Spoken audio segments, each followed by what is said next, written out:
Hare Krishna. Welcome to KC talks. నా పేరు రజని. నేను షాద్నగర్ నుంచి వచ్చాను. మనం గత ఎపిసోడ్లో అనుశాసన పర్వం గురించి తెలుసుకున్నాం. అనుశాసన పర్వంలో భాగంగా భీష్మాచార్యులు ధర్మరాజును ఏ విధంగా ప్రవర్తించాలో శాసిస్తారు. కర్మ సిద్ధాంతం గురించి, పురుష ప్రయత్నం గురించి, అతిథి సత్కారాన్ని ఏ విధంగా జరపాలో ఒక చిన్న కథ ద్వారా, దానంలోకెల్లా గోదానం ముఖ్యమైనదని, గోదానం వల్ల ప్రకృతికి ఇటు మానవాళికి జరిగే మంచి గురించి వివరిస్తారు. ఉత్తరాయణ పుణ్యకాలంలో శ్రీమన్నారాయణుణ్ణి స్మరిస్తూ ఆ శ్రీకృష్ణ భగవానుణ్ణి ఆపాదమస్తకం దర్శిస్తూ తన్మయత్వం చెందుతూ భీష్మాచార్యుడు దేహం వదిలి తన వసుత్వంలోకి వెళ్ళిపోతాడు. బాధాతప్తమైన హృదయాలతో పాండవులు గంగానది ఒడ్డున భీష్మాచార్యులకు అగ్ని సంస్కారం చేస్తారు. తన పుత్రుని శోకంతో దుఃఖిస్తున్న గంగాదేవిని శ్రీకృష్ణ పరమాత్మ ఓదారుస్తాడు. ఆ తర్వాత ఏం జరుగుతుందో కేసీ గారిని అడిగి తెలుసుకుందాం. హరే కృష్ణ కేసీ గారు. హరే కృష్ణ. గత ఎపిసోడ్లో అనుశాసన పర్వంలో భీష్మాచార్యులు మహోత్కృష్టమైన విష్ణు సహస్రనామాల గొప్పతనాన్ని ధర్మరాజుకు మరియు లోకానికి తెలియచేస్తూ దేహాన్ని వదిలేస్తారు. ఆ తర్వాత ఏం జరిగిందో మాకు వివరించండి. ప్రీణయామో వాసుదేవం. భీష్మాచార్యుల వారి అంతక్రియ సంస్కారాన్ని పూర్తి చేసుకున్న పాండవులందరూ వెనక్కి తిరిగి చూడకుండా హస్తిన చేరుకున్నారు. అక్కడ కేవలం మిగిలిన వాళ్ళు వ్యాసుడు, శ్రీకృష్ణ పరమాత్మ ఇద్దరు మాత్రమే ఇంకా ఆ ప్రదేశంలో ఉన్నారు. ఎప్పుడైతే ఆ చితిమంట ఆరిపోయిందో గంగ విశ్రుతంగా ప్రవహించి గంగలో ఉన్న సమస్త వాత్సల్యము ఏదో పొంగినట్టుగా ఆ గంగ ఎంతగానో బాధపడి ఆ గంగాదేవి పైకి పొంగి భీష్మాచార్యుల యొక్క చితి, ఆయన భస్మం, ఆయన యొక్క హస్తికలు అన్నీ తనలో కలిపేసుకుంది. కలుపుకున్న తర్వాత కూడా ఆ పుత్రుడి యొక్క స్పర్శ చేత ఎంతగానో వాత్సల్యంతో పొంగిపోయి ఆ బాధని తట్టుకోలేక ఎంతగానో విలపించినట్టుగా మనకు వ్యాసభారతం చెప్తుంది. అలాంటి గంగ విలపిస్తూ శ్రీకృష్ణ పరమాత్మని చూచి చాలా దారుణంగా శిఖండి నా కొడుకుని చంపివేశాడని అడుగుతుంటే అక్కడ వ్యాసుడు, శ్రీకృష్ణుడు గంగాదేవితో మాట్లాడుతూ, శిఖండి చంపలేదమ్మా, శిఖండి కేవలం ఆ రథాన్ని ముందు నిలిపి కొన్ని బాణాలను మాత్రమే భీష్మాచార్యుల ముందు వేశారు. వెనక నుంచి వస్తున్న రథం మీదగా అర్జునుడు భీష్ముణ్ణి సంహరించాడు. అది కూడా భీష్ముడి యొక్క ఆదేశానుసారం మాత్రమే జరిగింది అనే ఒక సంగతిని శ్రీకృష్ణ పరమాత్మ గంగకు చెప్పి గంగని ఎంతగానో ఓదార్చారు. అలాంటిది ఇప్పుడు గంగాదేవి శ్రీకృష్ణుడితో మాట్లాడుతూ తన తండ్రి యొక్క పెళ్లి కోసం తనకు సమస్త సుఖాలను ఆయన త్యజించి ఒక మహర్షిలాగా బ్రతికాడు నా కొడుకు. అసలు నేను పుట్టిన వెంటనే ఆ అష్టవసువులని నాలో కలుపుకొని వాళ్లకు వసుత్వం కల్పిద్దాం అనే ఒక ఉద్దేశంతో, ప్రయోజనంతో వచ్చి నేను సంతనుణ్ణి పెళ్లి చేసుకుంటే కేవలం భీష్ముడు పుట్టినప్పుడు చివరాఖరి వసువుగా భీష్ముడు జననించిన తర్వాత మాత్రమే శంతనుడు అలా కలపకూడదు, నీ యందు ఐక్యం చెయ్యకూడదు అని నన్ను ఆపటం వల్ల ఒక మహోత్కృష్టమైన పని చేయటానికి భీష్మాచార్యులు ఈ భూమండలం మీద సంచరించి సమస్త ధర్మసూత్రములను చివరాఖరి క్షణం వరకు పాండవులకు బోధించి, మరి ఎందరికో బోధించి అందరికీ ఒక ఆదర్శప్రాయంగా నిలిచాడు కదా మరి భీష్మాచార్యులు.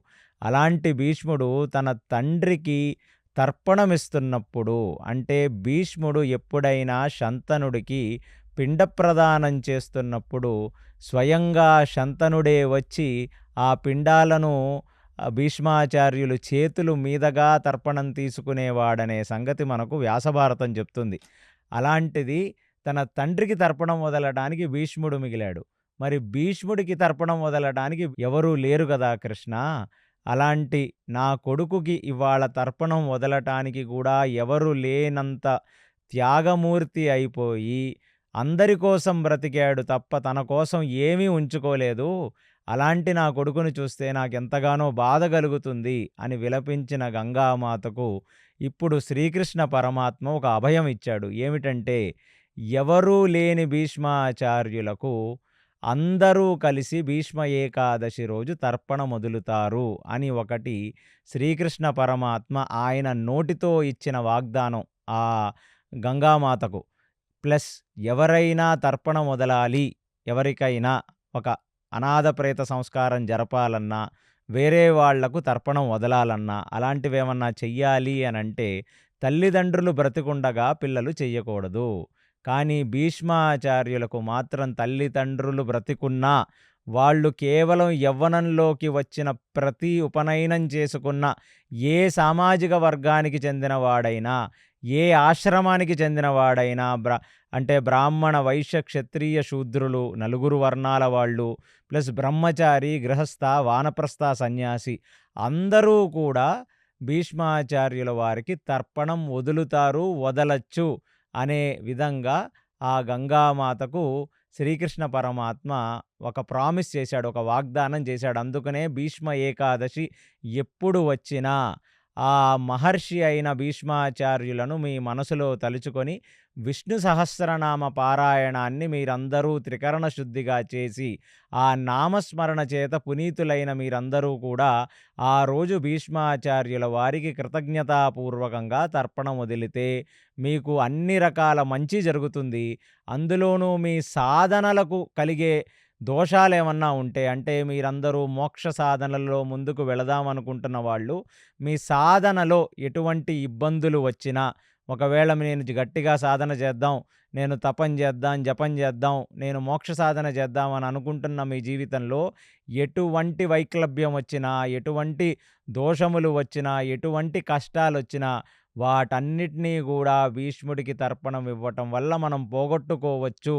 కేవలం భీష్మాచార్యుల వారికి తర్పణం అనేది వైదిక పరంపరలో సాధనకు మాత్రమే ఇవ్వాలి తప్ప ఎటువంటి కామ్య కోరికకు తర్పణం ఇవ్వకూడదు. విష్ణు సహస్రనామము కూడా ఎటువంటి కామ్యానికి ఉపాసన చేయకూడదు. ఎందుకంటే అన్ని కామ్య కోరికలలోకి ఉత్తమమైన కామ కోరిక ఏమిటి అంటే మోక్షమే అన్నిటికంటే పెద్ద కామ కోరిక. అదే అన్నిటికంటే ప్రయోజనం. ఆ తల్లి గర్భంలో మళ్ళీ మనం వచ్చి మళ్ళీ భూమి మీద పడి ఇక్కడ సమస్తమైన కష్టాలని అనుభవించకుండా మోక్షం పొందాలనుకునే ఒక కోరికే అన్నిటికంటే కూడా ఉత్తమమైన కోరిక. ఆ కోరికతో మాత్రమే విష్ణు సహస్రనామం చెయ్యాలి. భీష్మాచార్యుల పట్ల కృతజ్ఞతతో తర్పణం వదలాలి.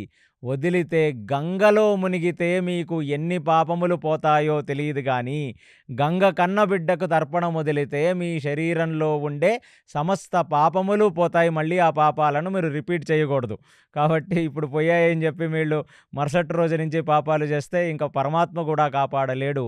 అలాంటిది ఒక సత్వగుణంతో భీష్మాచార్యుల వారికి భీష్మ ఏకాదశి రోజు సమస్త జీవులు తర్పణం వదులుతారని శ్రీకృష్ణ పరమాత్మ గంగాదేవిని ఓదార్చి అక్కడ నుంచి ఆయన హస్తినకు చేరాడు. ఇక వ్యాసుడు, శ్రీకృష్ణ పరమాత్మ ఇద్దరు హస్తినకొచ్చారు. పాండవులను చూచి ఎన్నో మంచి విషయములు చెప్పారు.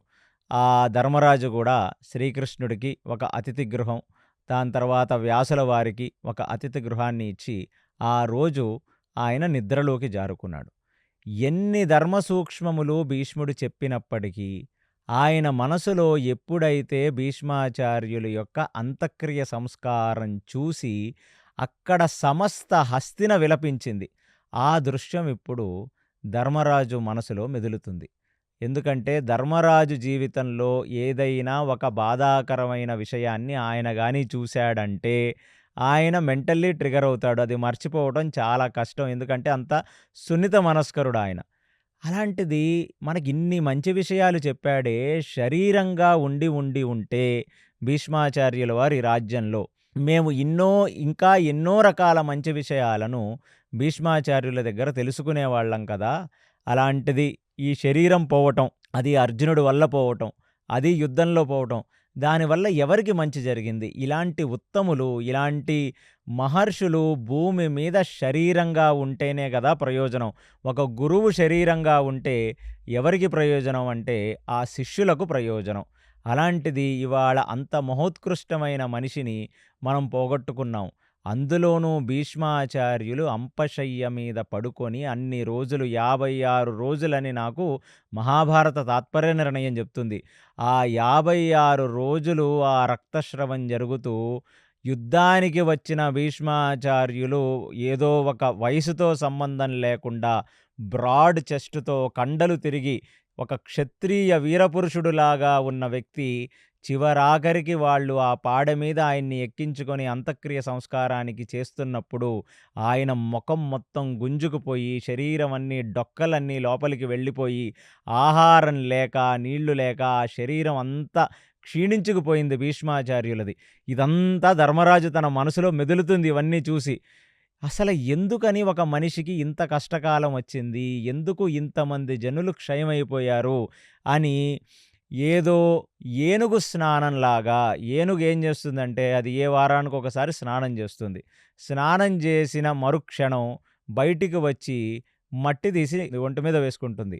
అలాగా ఇంతమంది కలిసి ఆయనని ఓదార్చిన ఆఖరికి భీష్మాచార్యులే నీకు ఎటువంటి పాపము కలగలేదు అని ఆయన భీష్ముడే భరోసా ఇచ్చినా, ఇప్పుడు ఎక్కడ లేని సాత్వికంలో ముందుకు ఆయన యందు పూర్తిగా సత్వగుణంలోకి వెళ్ళిపోయిన ఆ ధర్మరాజు అసల ఇన్ని బాధలను తన కళ్ళతో చూసి అది మరిచిపోలేక అంటే దీన్నే ట్రామా అంటారు. అంటే మన జీవితంలో జరగరాని ఒక సంఘటన జరిగినప్పుడు అది కేవలం దైవాధీనం, విధిలిఖితం.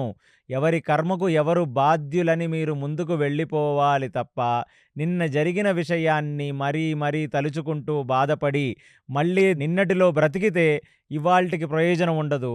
వచ్చే రేపటికి ప్రయోజనం ఉండదు. అలాంటి ఒక స్థితిలోకి జారుకున్నాడు ధర్మరాజు.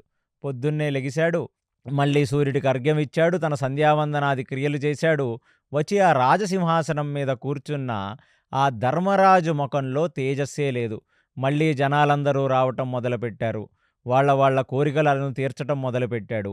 ఇలాగా ఎవరితో మాట్లాడకుండా సైలెంట్‌గా ఉంటూ ఏదో ఒక యోగి బ్రతుకుతున్నట్టుగా బ్రతకటం మొదలుపెట్టాడు ధర్మరాజు. ఇక ఆ రోజు గడిచింది.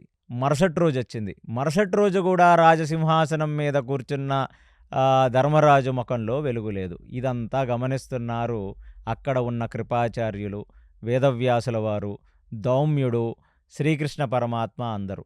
అప్పుడు దౌమ్యుడు వెళ్ళి ధర్మరాజుని అడిగాడు, ధర్మరాజా, జరగాల్సింది జరిగిపోయింది. మనం ఆనందంగా రాజ్యాన్ని వేళాలి. ఎందుకంటే పోయిన వాళ్ళు పోయారు. ఉన్నవాళ్ల కోసం నువ్వు బ్రతకాలి కదా. ఎంతోమంది స్త్రీలు వైధవ్యంతో బాధపడుతున్నారు. ఎంతోమంది పిల్లలకు తండ్రులు లేరు. నీ బాధ్యత ఇంకా ఎక్కువైంది కదా. నువ్వు ఒక కుటుంబ పెద్ద కాదిప్పుడు. యావత్ భూమండలానికే పెద్ద అయిన ఒక చక్రవర్తివి. కాబట్టి నువ్వు నీ మనసును కొంచెం స్థిమితపరుచుకొని, నీ మనసుని కొంచెం గట్టిగా ఉంచుకొని, నువ్వు మళ్ళీ పూర్వం నవ్వుతున్నట్టుగా ఒక తేజస్సుతో నవ్వుతూ ఈ భూమండలాన్ని ఏలాలనేది ఇక్కడ ఉన్న ప్రజలందరూ విశ్వసిస్తున్నారు. ప్రజలందరి కోరిక. కాబట్టి నేను ఒక రాజపురోహితుడుగా నిన్ను రిక్వెస్ట్ చేసేదేంటంటే, నువ్వు మళ్ళీ ఏదో ఒకటి చేసి కొంచెం తేజస్సు తెచ్చుకొని మళ్ళీ నవ్వు ముఖంతో రాజసింహాసనం మీద కూర్చోవలసినది అని దౌమ్యుడు చెప్తుంటే, దౌమ్యుడు చేతులు పట్టుకొని ధర్మరాజు ఏకాంతంలో చాలా విలపించాడట. ఎందుకు విలపించాడంటే, ఆయన పక్కవాడు బాధపడితే అది తట్టుకోలేని వ్యక్తి. అలాంటిది భీష్మాచార్యుల యొక్క పరిస్థితిని గమనించి, ఆ భీష్ముడు చెప్పిన ఎన్నో మంచి విషయాలను తెలుసుకొని, అసల ఏమిటి ఈ దౌర్భాగ్యపు స్థితి? ఇవాళ ఎందుకు భీష్ముడు మమ్మల్ని వదిలేయవలసి వచ్చింది? అలాంటిది నాకు నిన్నటి నుంచి నేను ఇవాళలోకి రాలేకపోతున్నాను. నా మనసు ఎప్పుడు ఆ అంత్యక్రియ సంస్కారాలు, ఆ భీష్ముడు ఇంకా ముందుకెళ్తే ఆ కురుక్షేత్ర రణరంగంలో ఆ వైధవ్యంతో మాట్లాడుతున్న స్త్రీలందరూ వాళ్ళ కాళ్ళ మీద ఎగురుకుంటూ, వాళ్ళు చేతులతో గుండెల్ని బాదుకుంటూ, వాళ్ళ యొక్క పిల్లల శరీరాలు, వాళ్ళ యొక్క భర్తల శరీరాల్ని చూస్తుంటే అది నన్ను మర్చిపోనివ్వకుండా నన్ను లోపల నుంచి కదిచివేసింది. దౌమ్య, నేనిందులోంచి బయటికి రావాలంటే దౌమ్యుడు, సరే నువ్విందులోంచి బయటికి రావటానికి నీకొక వ్రతాన్ని చెప్తాను. ఆ వ్రతం ఏమిటంటే గోవ్రతం. ఆ గోవ్రతాన్ని చేసి నువ్వు నీ లోపల ఉన్న, అంటే మీరేదైనా చూడరాని విషయాన్ని చూసినా, వినరాని విషయాన్ని విన్నా అది వెళ్ళి ఒక్కసారిగా మీ మనసుల్లో స్ట్రక్ అయిపోయి దాని నుంచి మీరు బయటికి వెళ్ళలేక ఒక స్ట్రాంగ్‌గా ట్రామాగో, ఒక షాక్‌కో గురైనట్టుగా ఇవాళ ధర్మరాజు పరిస్థితి అలాగుంది. అందులోనూ అసల భీష్మాచార్యులు అంత తన్మయత్వానందంతో విష్ణు సహస్రనామం చెప్తుంటే అక్కడున్న కృష్ణుడు గూడా ఒక్కసారిగా అశ్రుధార కార్చాడే ఆ భీష్మాచార్యులని చూసి. అలాంటిది అసల భీష్మాచార్యులనే వ్యక్తి ఎన్నో త్యాగాలు చేసి కురు సామ్రాజ్యాన్ని ముందుకు తీసుకువెళితే, నేను త్యాగం చేసి ఉండి ఉండొచ్చు గదా! కనీసం ఇవాళ చెడ్డవాళ్ళయ్యుండొచ్చు దుర్యోధనాదులు. రేపు మంచివాళ్ళగా మారి ఉంటారేమో! అందరూ మా కురువృద్ధులందరూ త్యాగాలు చేసి కుటుంబాన్ని ముందుకు తీసుకువెళితే, నా చేతికేమిటి దౌమ్య రక్తమంటుకుంది. నా బంధుమిత్రులని చంపుకొని, నా పెద్దన్నని చంపుకొని కర్ణుడిని, అంతమంది పిల్లలని చంపుకొని, నాకు పుట్టిన వాళ్ళని, ఆ ఉపపాండవులను చంపుకొని, అభిమన్యుడిని చంపుకొని, అసల నా మనసు అందులోంచి బయటికి రావట్లేదు. క్లైబ్యం మాస్మగమః పరార్ధ నైతత్యం ఉపపద్యతే. క్షుద్రం హృదయ దౌర్బల్యం త్యక్త్యోన్తిష్ట పరంతప అని కృష్ణుడు చాలా కఠినమైన వాక్కులతో అర్జునుడిని నిద్రలేపుతున్నాడు. ఆ కురుక్షేత్ర రణరంగంలో భగవద్గీతలో 2వ శ్లోకం. అసలు కృష్ణుడు భగవద్గీతలో మాట్లాడటం మొదలుపెట్టిందే అర్జునుడిని తిట్టడంతో మొదలయింది. క్లైభ్యం మాస్మగమః ప్రార్థ. ఎక్కడి నుంచి వచ్చింది అర్జున నీకిటువంటి నపుంసకత్వం? ఇక్కడ నపుంసకత్వం అంటే మానసిక నపుంసకత్వం. అంటే ముందుకు వెళ్ళలేకపోవటం. గతోం గతః అని నిన్నటితో వదిలేసి, ఏ రోజైతే మనం తలస్నానం పొద్దునే చేస్తామో ఆ రోజుతో నిన్న శరీరానికి అంటుకున్న మురికి ఇవాళ పొద్దునే కడిగినట్లుగా నీ మనసుని కూడా నువ్వు యోగ సాధనతో కడుక్కోవాలి. అందుకనే మనకెవరు శత్రువులు ఉండరు ఈ భూమి మీద. మనకెవరు మిత్రువులు ఉండరు.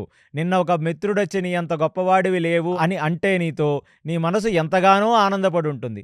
అదే ఒక శత్రువొచ్చి నీ అంత నీచుడు దౌర్భాగ్యుడు లేడంటే నీ మనసు నొచ్చుకొనుంటుంది. అందుకనే రాగద్వేషాల నుంచి పైకి ఎదిగి ఆ సమస్థితిలో ఈక్వానిమిటీ, సమభావన, సమస్థితిలో మనిషి బ్రతకాలి. అలాంటిది అంతమంది చుట్టాలు చనిపోయి ఎప్పుడైనా హస్తినాపురంలో వైధవ్యంతో ఉన్న ఆడవాళ్ళు కంట కనబడితే చాలు ధర్మరాజుకి వాళ్ళ పతులు ఎలా చనిపోయారో కురుక్షేత్రం అదే గుర్తొస్తది. ఇది గమనించిన దౌమ్యుడు చెప్పేశాడు, ఇప్పుడు నీకు తపోసాధన చాలా అవసరం. నువ్వు వ్రతం చెయ్యాలి. కాబట్టి నువ్వు గోవ్రతం చెయ్యమంటే ఇక ఆ రోజు నుంచి ధర్మరాజు పాండురాజు ఏ ఇంట్లో అయితే నివాసమున్నాడో ఆ ఇంటికి షిఫ్ట్ అయిపోయాడు. రాజ అంతఃపురం నుంచి పాండురాజు ఏ ఇంట్లో అయితే ఇంతకుముందు నివాసం ఉండేవాడో అక్కడికి షిఫ్ట్ అయ్యాడు. షిఫ్ట్ అయ్యి గోవులు ఎలా బ్రతుకుతాయో అంటే ఆవులు ఎక్కడుంటాయి, ఎక్కడ పడితే ఎక్కడ సంచరించుకుంటూ పడుకోవాల్సిన పరిస్థితి వస్తే ఎక్కడ పడితే అక్కడే అలాగే పడుకుండిపోతాయి. అలాగ హంసతూలికా పాన్పుల మీద పడుకోవటం మానేశాడు. కేవలం కింద మాత్రమే పడుకుంటున్నాడు.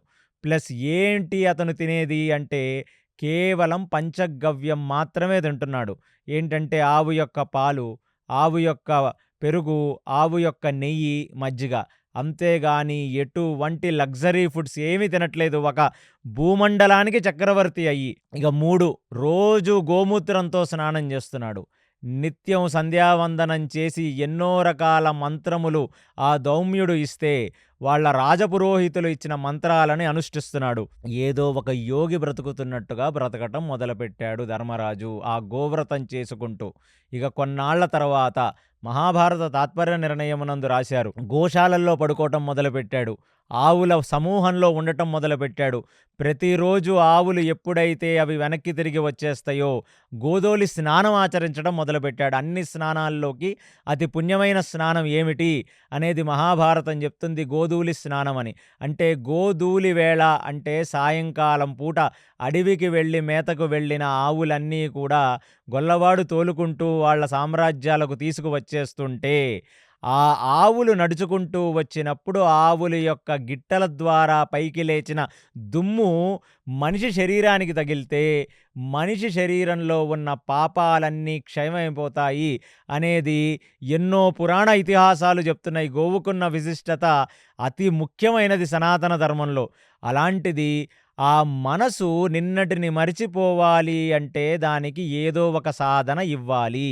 అందుకే దౌమ్యుడు చెప్పినట్లుగా కఠిన బ్రహ్మచర్యం పాటిస్తున్నాడు. ఇక ఈ దెబ్బతో అంటే చాలామంది మహర్షులు చెప్తున్నారు, ఎప్పుడైతే చక్రవర్తి అయ్యాడో ధర్మరాజు, ఆ రోజు తర్వాత మళ్ళీ తను ఎవరు ఏ భార్యలతో కూడా శారీరక సంగమం జరపలేదు. ఆ మాటికి వస్తే ధర్మరాజు మళ్ళీ ద్రౌపదిని ఎన్నడూ ఆ దృష్టితో చూడనూ లేదు, కలవనూ లేదు. ద్రౌపది ఎప్పుడూ ఆ హస్తినాపురంలో కేవలం యువరాజైన భీముడితో మాత్రమే ఉందట. అలాంటి ఒక యోగి పుంగవుడిలాగా మారిపోయి ఆ వ్రతం చేసుకుంటూ, నిత్యం ధ్యానం చేసుకుంటూ ఉన్న వాళ్ళందరినీ కూడా వాళ్ళ సొంత పిల్లలని చూసుకున్నట్టు చూసి ఒక ఋషి పుంగవుడిలాగా బ్రతకటం మొదలుపెట్టాడు ధర్మరాజు. కొంతకాలం గడిచింది.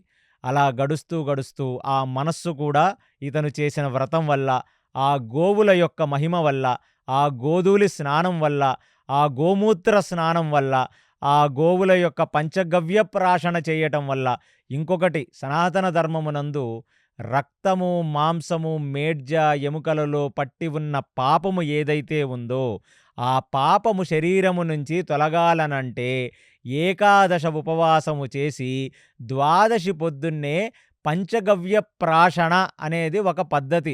అది చేస్తే ఆ పంచగవ్య ప్రాశన వల్ల మీ ఎముకలను, హస్తి, మేడ్జని పట్టుకున్న పాపం మీ శరీరమును వదులుతుందంట.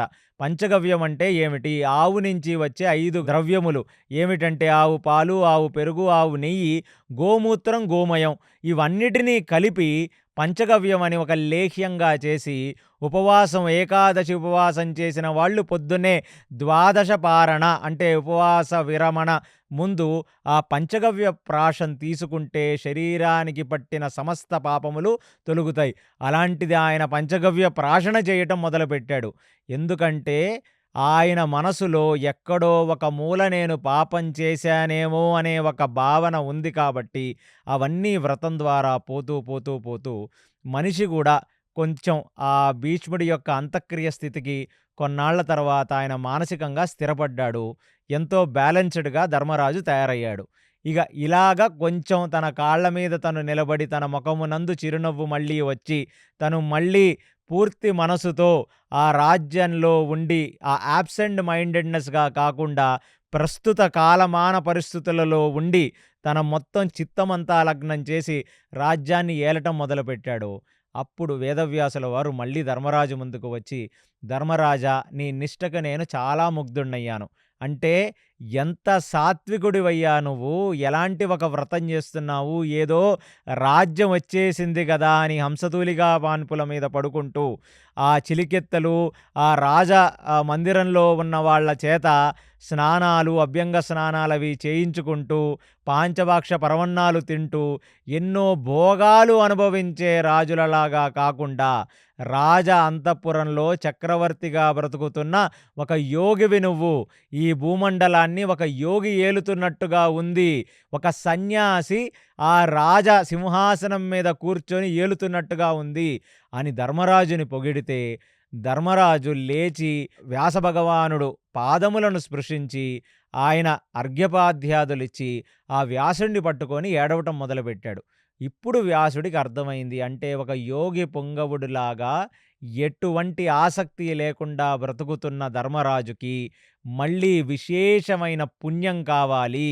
ఆ పుణ్యం ఎక్కడి నుంచి వస్తుందంటే మళ్ళీ ఒక పెద్ద యాగం చెయ్యాలి. ఇంద్రప్రస్థానాన్ని వాళ్ళు సమకూర్చుకున్న తర్వాత అక్కడ ఒక యాగంతో వాళ్ళ జీవితం మొదలుపెట్టారు. అదే రాజసూయ యాగం అని చెప్పాను.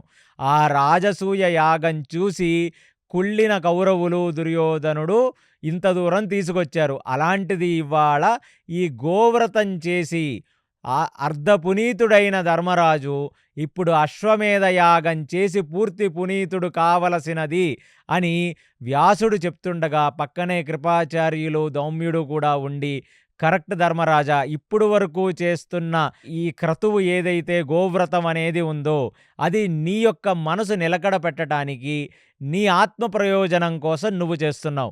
ఇక సమస్త భూమండలంలో ఇంత క్షయం జరిగింది, మళ్ళీ అక్షయం కలగాలి, మళ్ళీ మంచి జరగాలి, మళ్ళీ పునః ఆనందం కలగాలి, ఇక్కడ ఉన్న బ్రాహ్మణోత్తములు అన్ని వర్ణముల వాళ్ళు మంచి సుభిక్షగా ఉండాలి అంటే ఇప్పుడు నువ్వు ఈ అశ్వమేధ యాగం అనే గొప్ప యాగాన్ని చేసి నువ్వు పుణ్యం తెచ్చుకోవచ్చు. ఆ పుణ్యఫలాన్ని సమస్త భూప్రపంచంలో ఉన్న వాళ్ళందరికీ పంచొచ్చు. పుణ్యం ఉంటేనే సుఖముంటుంది. ఎవరైనా ఒకళ్ళు విపరీతమైన బాధలు వాళ్ళ కుటుంబాల్లో పడుతున్నారు. ఎక్కడ లేని క్లేశాలు వాళ్ళ శరీరమునందు చేరి రోగం రూపంగానో, అప్పు రూపంగానో, ఇంకా ఇత్యాది సమస్యల రూపంగానో కర్మ పీడితులైన కుటుంబాలలో ఒకసారిగా పుణ్యం వస్తే అంతా మంచి జరిగి అన్ని ఆహ్లాదకరమైన సంఘటనలు జరుగుతాయి ఆ కుటుంబంలో. అందుకనే అది తెలుసుకున్న వేదవ్యాసుడు ఇప్పుడు అశ్వమేధ యాగం చెయ్యమంటున్నాడు. ఇక అశ్వమేధ యాగం చేస్తే నీకు 2 ప్రయోజనాలు. ఒకటి, ఆ అశ్వమేధ యాగం చేసిన ప్రతిఫలానికి ఇక్కడ ఉన్న వాళ్ళ మనసుల్లో ఉన్న దుఃఖమంతా పోయి ఈ యావత్ భూమండలము సుఖంగా ఉంటుంది. 2, ఎన్నో రకాల మంచి విషయాలు జరుగుతాయి. మళ్ళీ గోసమృద్ధి జరుగుతుంది. పంటలు పండుతాయి. సమస్తమైన కరువు కాటకాలు నశిస్తాయి. ఆ భూమి మీద ఉన్న వాళ్ళందరూ కూడా అందరూ మంచివాళ్ళుగా తీర్చిదిద్దబడతారు. కాబట్టి నువ్వు అశ్వమేధ యాగం చేయవలసినది అని ఆదేశిస్తే, ఇక ఆ వ్యాసుడు అశ్వమేధ యాగం చెయ్యమన్నాడు కాబట్టి దౌమ్యుడు కృపాచార్యులు యొక్క అనుగ్రహంతో వ్యాసుడు చెప్పినట్లుగానే ఇప్పుడు అశ్వమేధ యాగం చేసే ఏర్పాట్లు ప్రారంభించాడు ధర్మరాజు. అశ్వమేధ యాగానికి కావలసినవన్నీ సమకూర్చటానికి ధర్మరాజు యువరాజైన భీముణ్ణి పిలిచాడు. భీముడు వచ్చి వేదవ్యాసుడు, కృపాచార్యులు, నారదుడు, అక్కడ ఉన్న దౌమ్యుడు అందరూ ఉండగా ఇప్పుడు ధర్మరాజుని చూసి భీముడు చెప్తున్నాడు, అశ్వమేధ యాగం చెయ్యాలంటే ఎంతగానో సంపద ఉండాలి, బోలెడంత ధనం ఉండాలి, చాలా బంగారం ఉండాలి, మనం ఎంతగానో దానాలు చెయ్యాలి. ఈ యాగం యొక్క మెయిన్ రూల్స్. అలాంటి దానాలు చెయ్యటానికి డబ్బెవరి దగ్గర ఉంది ధర్మరాజా? నేను కోశాగారం మొత్తం చూశాను. నేను యువరాజైన తర్వాత ఈ కోశాగారంలో పెద్దగా ఏమీ డబ్బు మిగిల్చలేదు ఈ దుర్యోధనాదులందరూ అని ధర్మరాజుకు చెప్పాడు. అప్పుడు నివ్వరపోయిన ధర్మరాజు భీముణ్ణి అడుగుతున్నాడు, కురు సామ్రాజ్య చక్రవర్తి సార్వభౌమత్వం అంటే సమస్త భూమండలంలో ఉన్న వాళ్ళందరూ ట్యాక్స్ కట్టేవాళ్ళు ఆ రోజు. అలాంటిది ఈ భూప్రపంచంలో ఉన్న రాజులు, సామంతరాజులు, ఉపచక్రవర్తుల్లాగా బ్రతికిన వాళ్ళ రాజ్యాల్లోంచి ఎంతగానో మనకు కానుకలొచ్చుంటాయి, ట్యాక్స్ వచ్చుంటుంది కదా, మరి కోశాగారం ఖాళీ ఎందుకయ్యింది అని అడిగితే ఇప్పుడు అన్నిటికంటే పెద్ద స్కామ్ బయటపడింది. ఆ పెద్ద స్కామ్ ఏమిటయ్యా అంటే, దుర్యోధనుడు ఈ కురుక్షేత్ర రణరంగం కంటే ముందు ఎందరో రాజులని, సామంతరాజులని, వాళ్ళ వైపు యుద్ధం చేయడానికి వచ్చిన వాళ్ళందరినీ కూడా మెప్పించడానికి తన కోశాగారంలో ఉన్న డబ్బునంతా వాళ్లకు ఇచ్చి, పెద్ద పెద్ద పార్టీలిచ్చి, మొత్తం ఖజానా మొత్తం గుల్లగొట్టేశాడు దుర్యోధనుడు అనే సంగతి ఇప్పుడు భీముడు చెప్తున్నాడు. అది చూచిన ధర్మరాజుకి ఇంకా బాధ కలిగింది.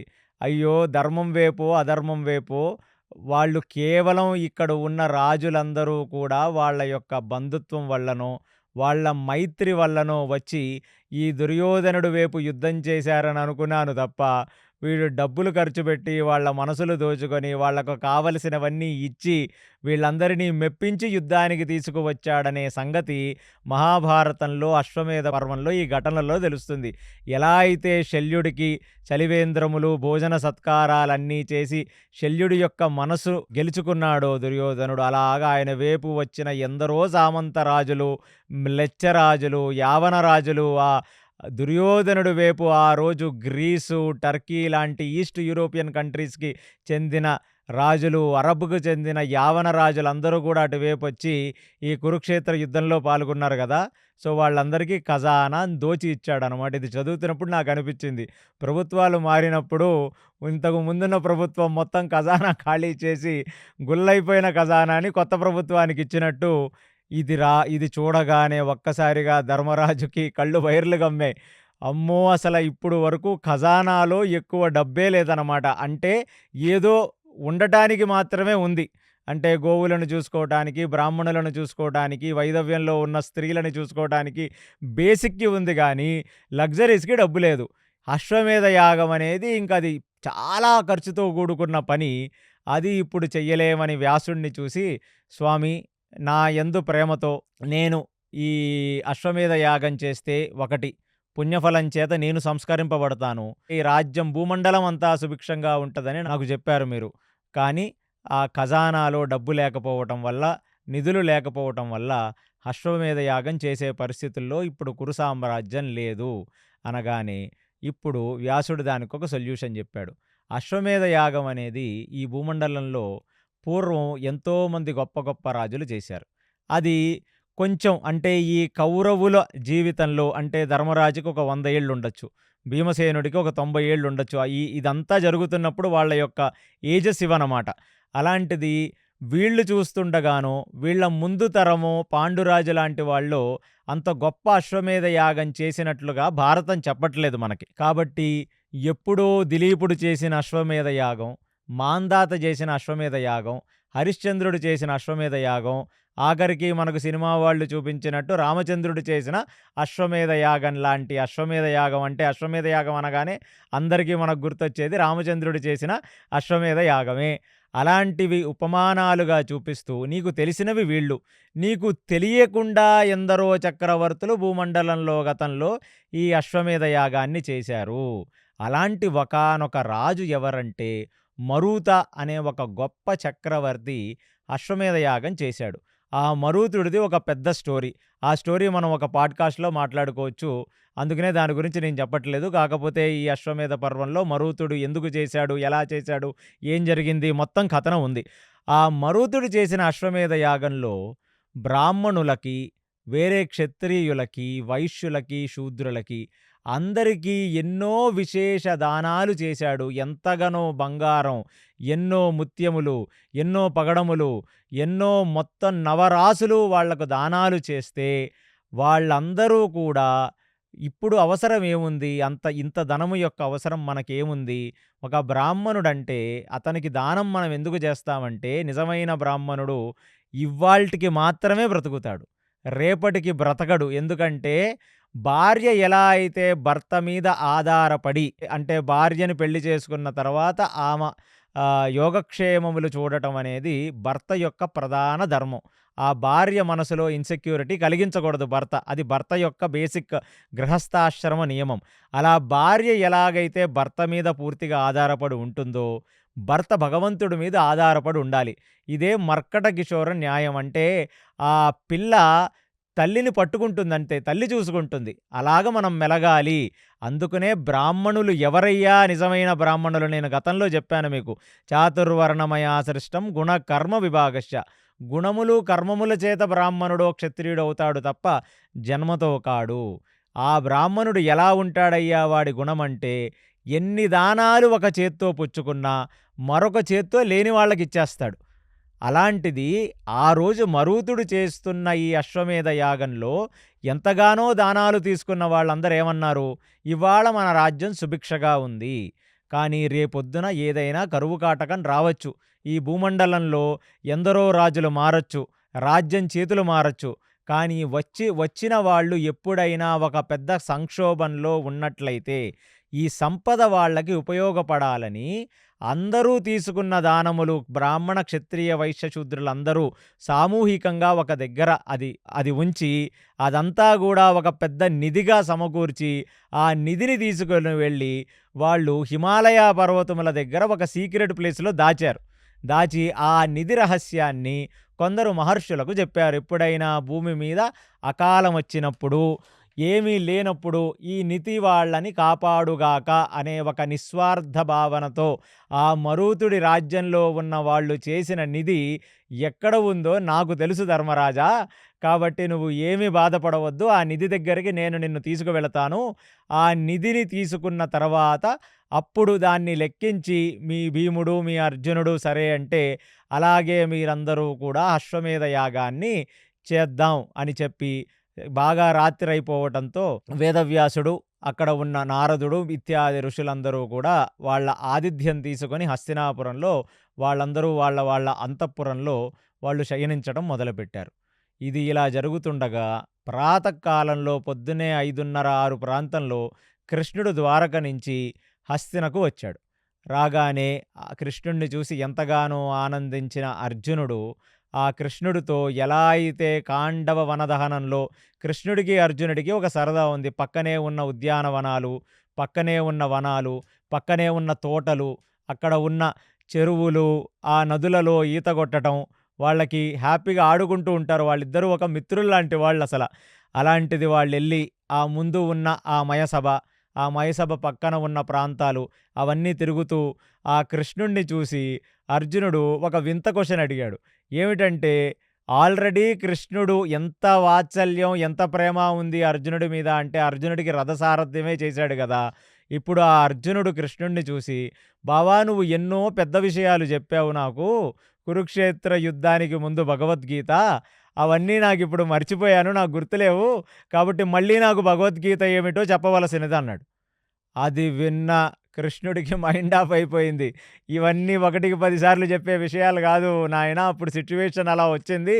నీలో ఉన్న వైక్లభ్యమును తొలగించటానికి నేను ఇంత దీర్ఘంగా అంతే ఇంత నిగూఢమైన రహస్యాన్ని మొత్తం నీకు జెప్తే, కనీసం బేసిక్ బాధ్యత లేకుండా మొత్తం భగవద్గీత అంతా నేను మర్చిపోయాను. నాకు మళ్ళీ చెప్పమని అడుగుతున్నావు. నీకు సరిపోయింది నాయనా! కాబట్టి ఇదే చివరాఖరిసారి నేనిప్పుడు ఎలాగో నీకు మొత్తం భగవద్గీత చెప్పను. నువ్వు వెళ్లి ఇంట్లో హార్డ్ వర్క్ చేసుకోవాలి. నువ్వు హోంవర్క్ చేసుకోవాలి. నీకు నేను క్లుప్తంగా ఒక గీతను చెప్తానని చెప్పి, ఆయన అర్జునుడికి అనుగీత మహాభారతంలో 2 భగవద్గీతలొస్తాయి. ఒకటి 700 శ్లోకాలతో వచ్చే భగవద్గీత కురుక్షేత్ర యుద్ధ రణరంగానికి ముందు ఆ యుద్ధంలో చెప్పింది. దాని తర్వాత ఇప్పుడు అశ్వమేధ పర్వంలో అణుగీత అని ఎన్నో సాంఖ్య, కపిల సాంఖ్య ఎలా అయితే భాగవతంలో వస్తుందో, అలాంటిది దేహం ఏమిటి, శరీరం ఏమిటి, ఆత్మ ఏమిటి, కర్మేంద్రియములేమిటి, జ్ఞానేంద్రియములేమిటి, ఒక మనిషి ఎలా ప్రవర్తించాలి, ఇంద్రియ నిగ్రహత వల్ల ప్రయోజనమేమిటి, విపరీతమైన ఇంద్రియలోలత్వంలో ఉండి శరీరబద్ధావస్థితిలో ఉంటే ఆత్మకి ఎలాంటి నష్టం కలుగుతుంది, ఇలాంటి ఎన్నో ధర్మ సూక్ష్మములన్నీ కూడా ఆ అణుగీతలో చెప్పి అర్జునుడికి చెప్పాడు. నీకు నాకు అలా సరిపోయింది. నువ్వు నన్నొక సఖుల్లాగా చూస్తాను.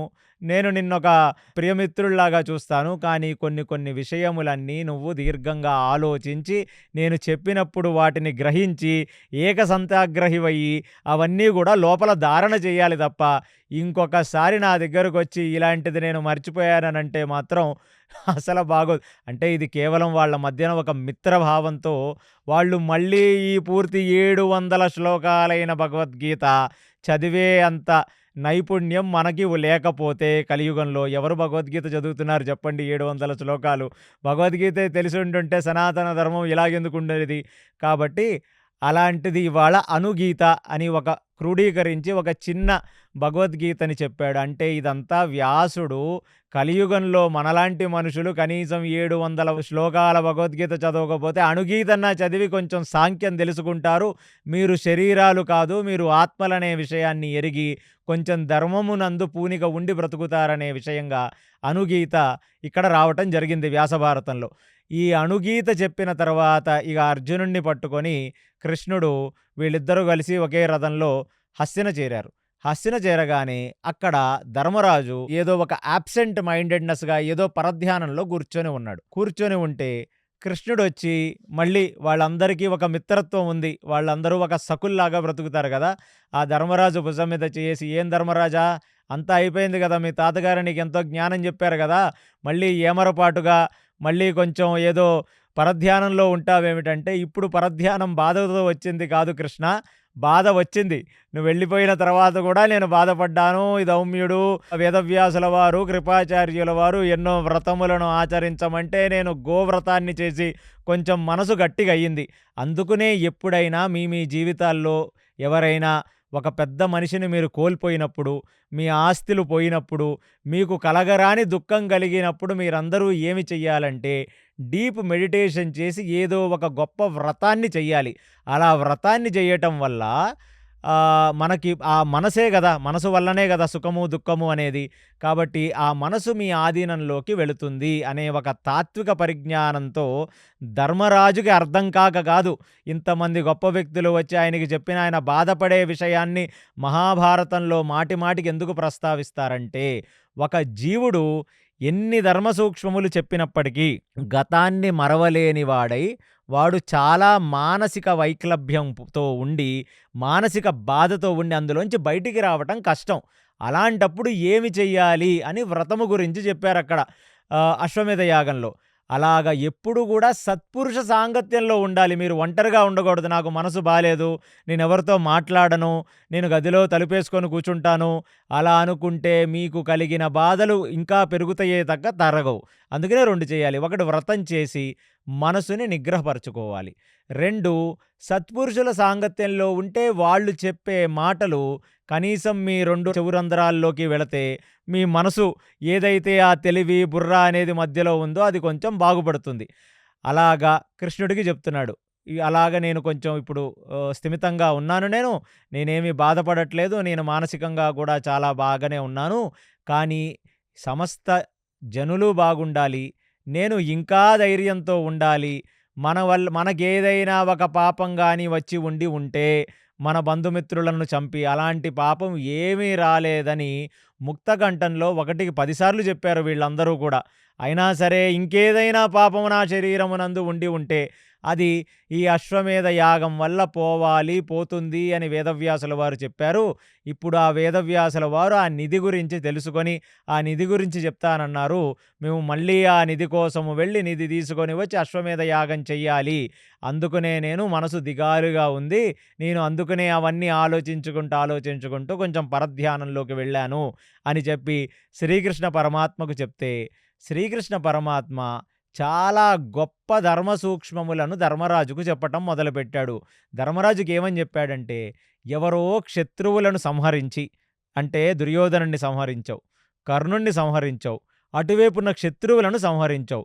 క్షత్రియులను బయట సంహరించి ఎంతగానో బాధపడుతున్నావు. అవునా? నీ బాధకిప్పుడు కారణం ఏంటి? అసలు నీకు బాధ మాటి మాటికి వస్తుంటుంది. ఎందుకొస్తుంది నీకు బాధ? నీ వాళ్ళని చంపుకున్నావని. పోనీ వాళ్ళు నిజంగా నీ వాళ్ళా అంటే వాళ్ళు నీకు ఖచ్చితంగా క్షత్రువులే. ఎందుకంటే నీ వాళ్ళయ్యుండుంటే నువ్వు అంత మంచి ఇంద్రప్రస్థంలో బ్రతుకుతున్నప్పుడు కళ్ళు చూడలేక నీ భార్యని తీసుకొని వచ్చి జూదంలో మీ అందరినీ చేతులు కట్టేసి నిలబెట్టి అందరి ముందు నీ భార్య బట్టలు ఒలిచేసే ప్రయత్నం చేస్తారా? కాబట్టి వాళ్ళు క్షత్రువులు. అది నీకు ఇక్కడ వరకు క్లారిటీ ఉంది.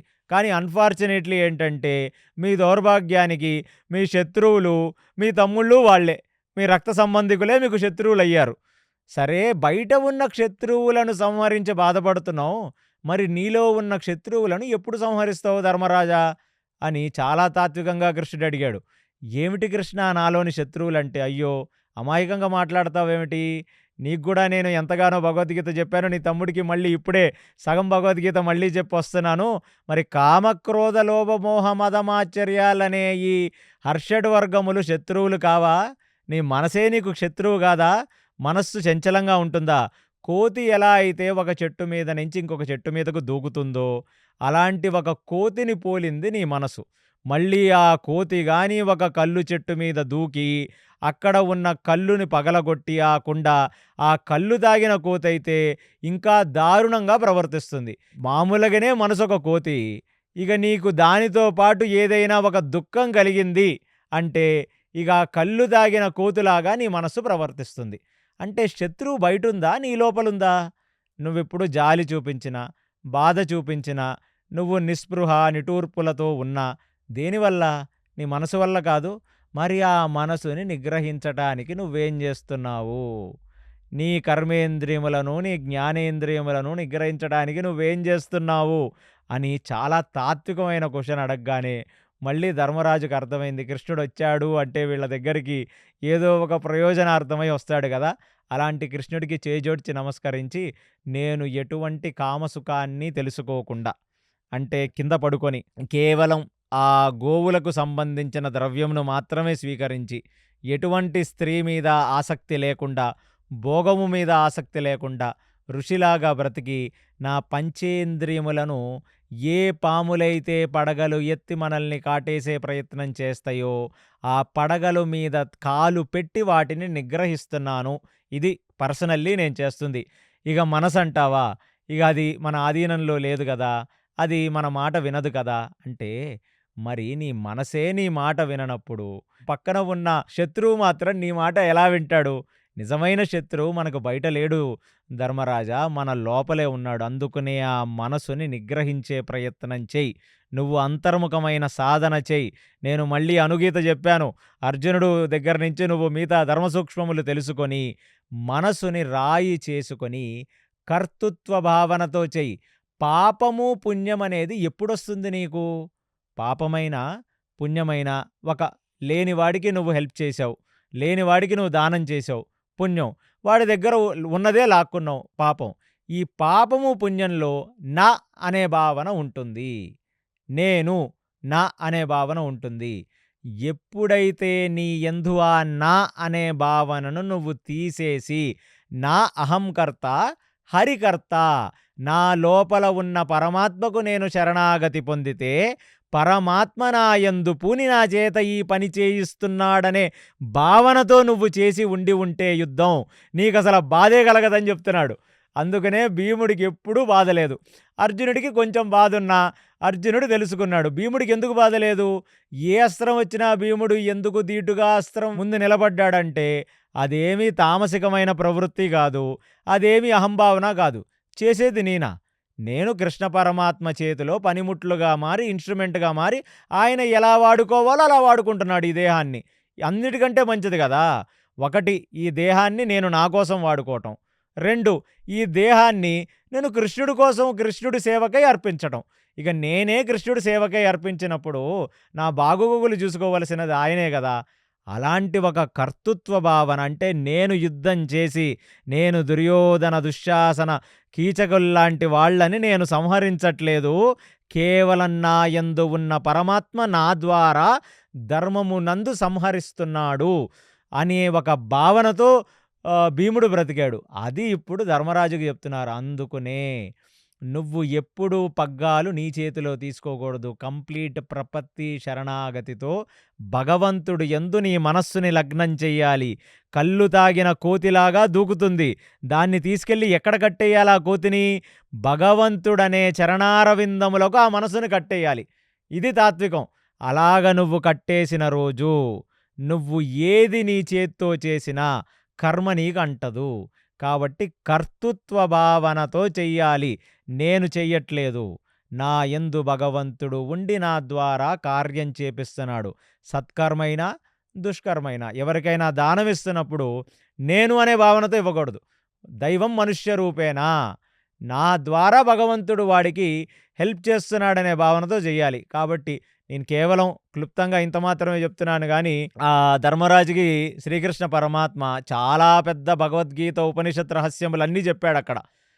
ఇప్పుడు వరకు ఒక లెక్క, ఇక ముందు ఒక లెక్క అన్నట్టుగా ఎన్ని ధర్మ సూక్ష్మములు ఎంతమంది చేత విన్నా మనసు కుదుటపడని ధర్మరాజు ఒక్కసారిగా శ్రీకృష్ణ పరమాత్మ యొక్క బోధ చేత సంస్కరింపబడిన వాడై ఇక ఆ భీష్మాచార్యుల వారిని గుర్తుంచుకొని, అందుకనే భీష్ముడికి అసలు ఎటువంటి బాధ లేదు.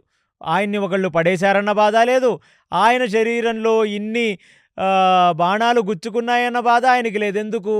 ఎందుకంటే ఎప్పుడైతే 2 సార్లు శ్రీకృష్ణ పరమాత్మ ఆయనని నిగ్రహిద్దామని ముందుకెళ్ళాడో, ఒక్కసారిగా అంతర్ముఖంగా వెళ్ళి ఆలోచించాడు.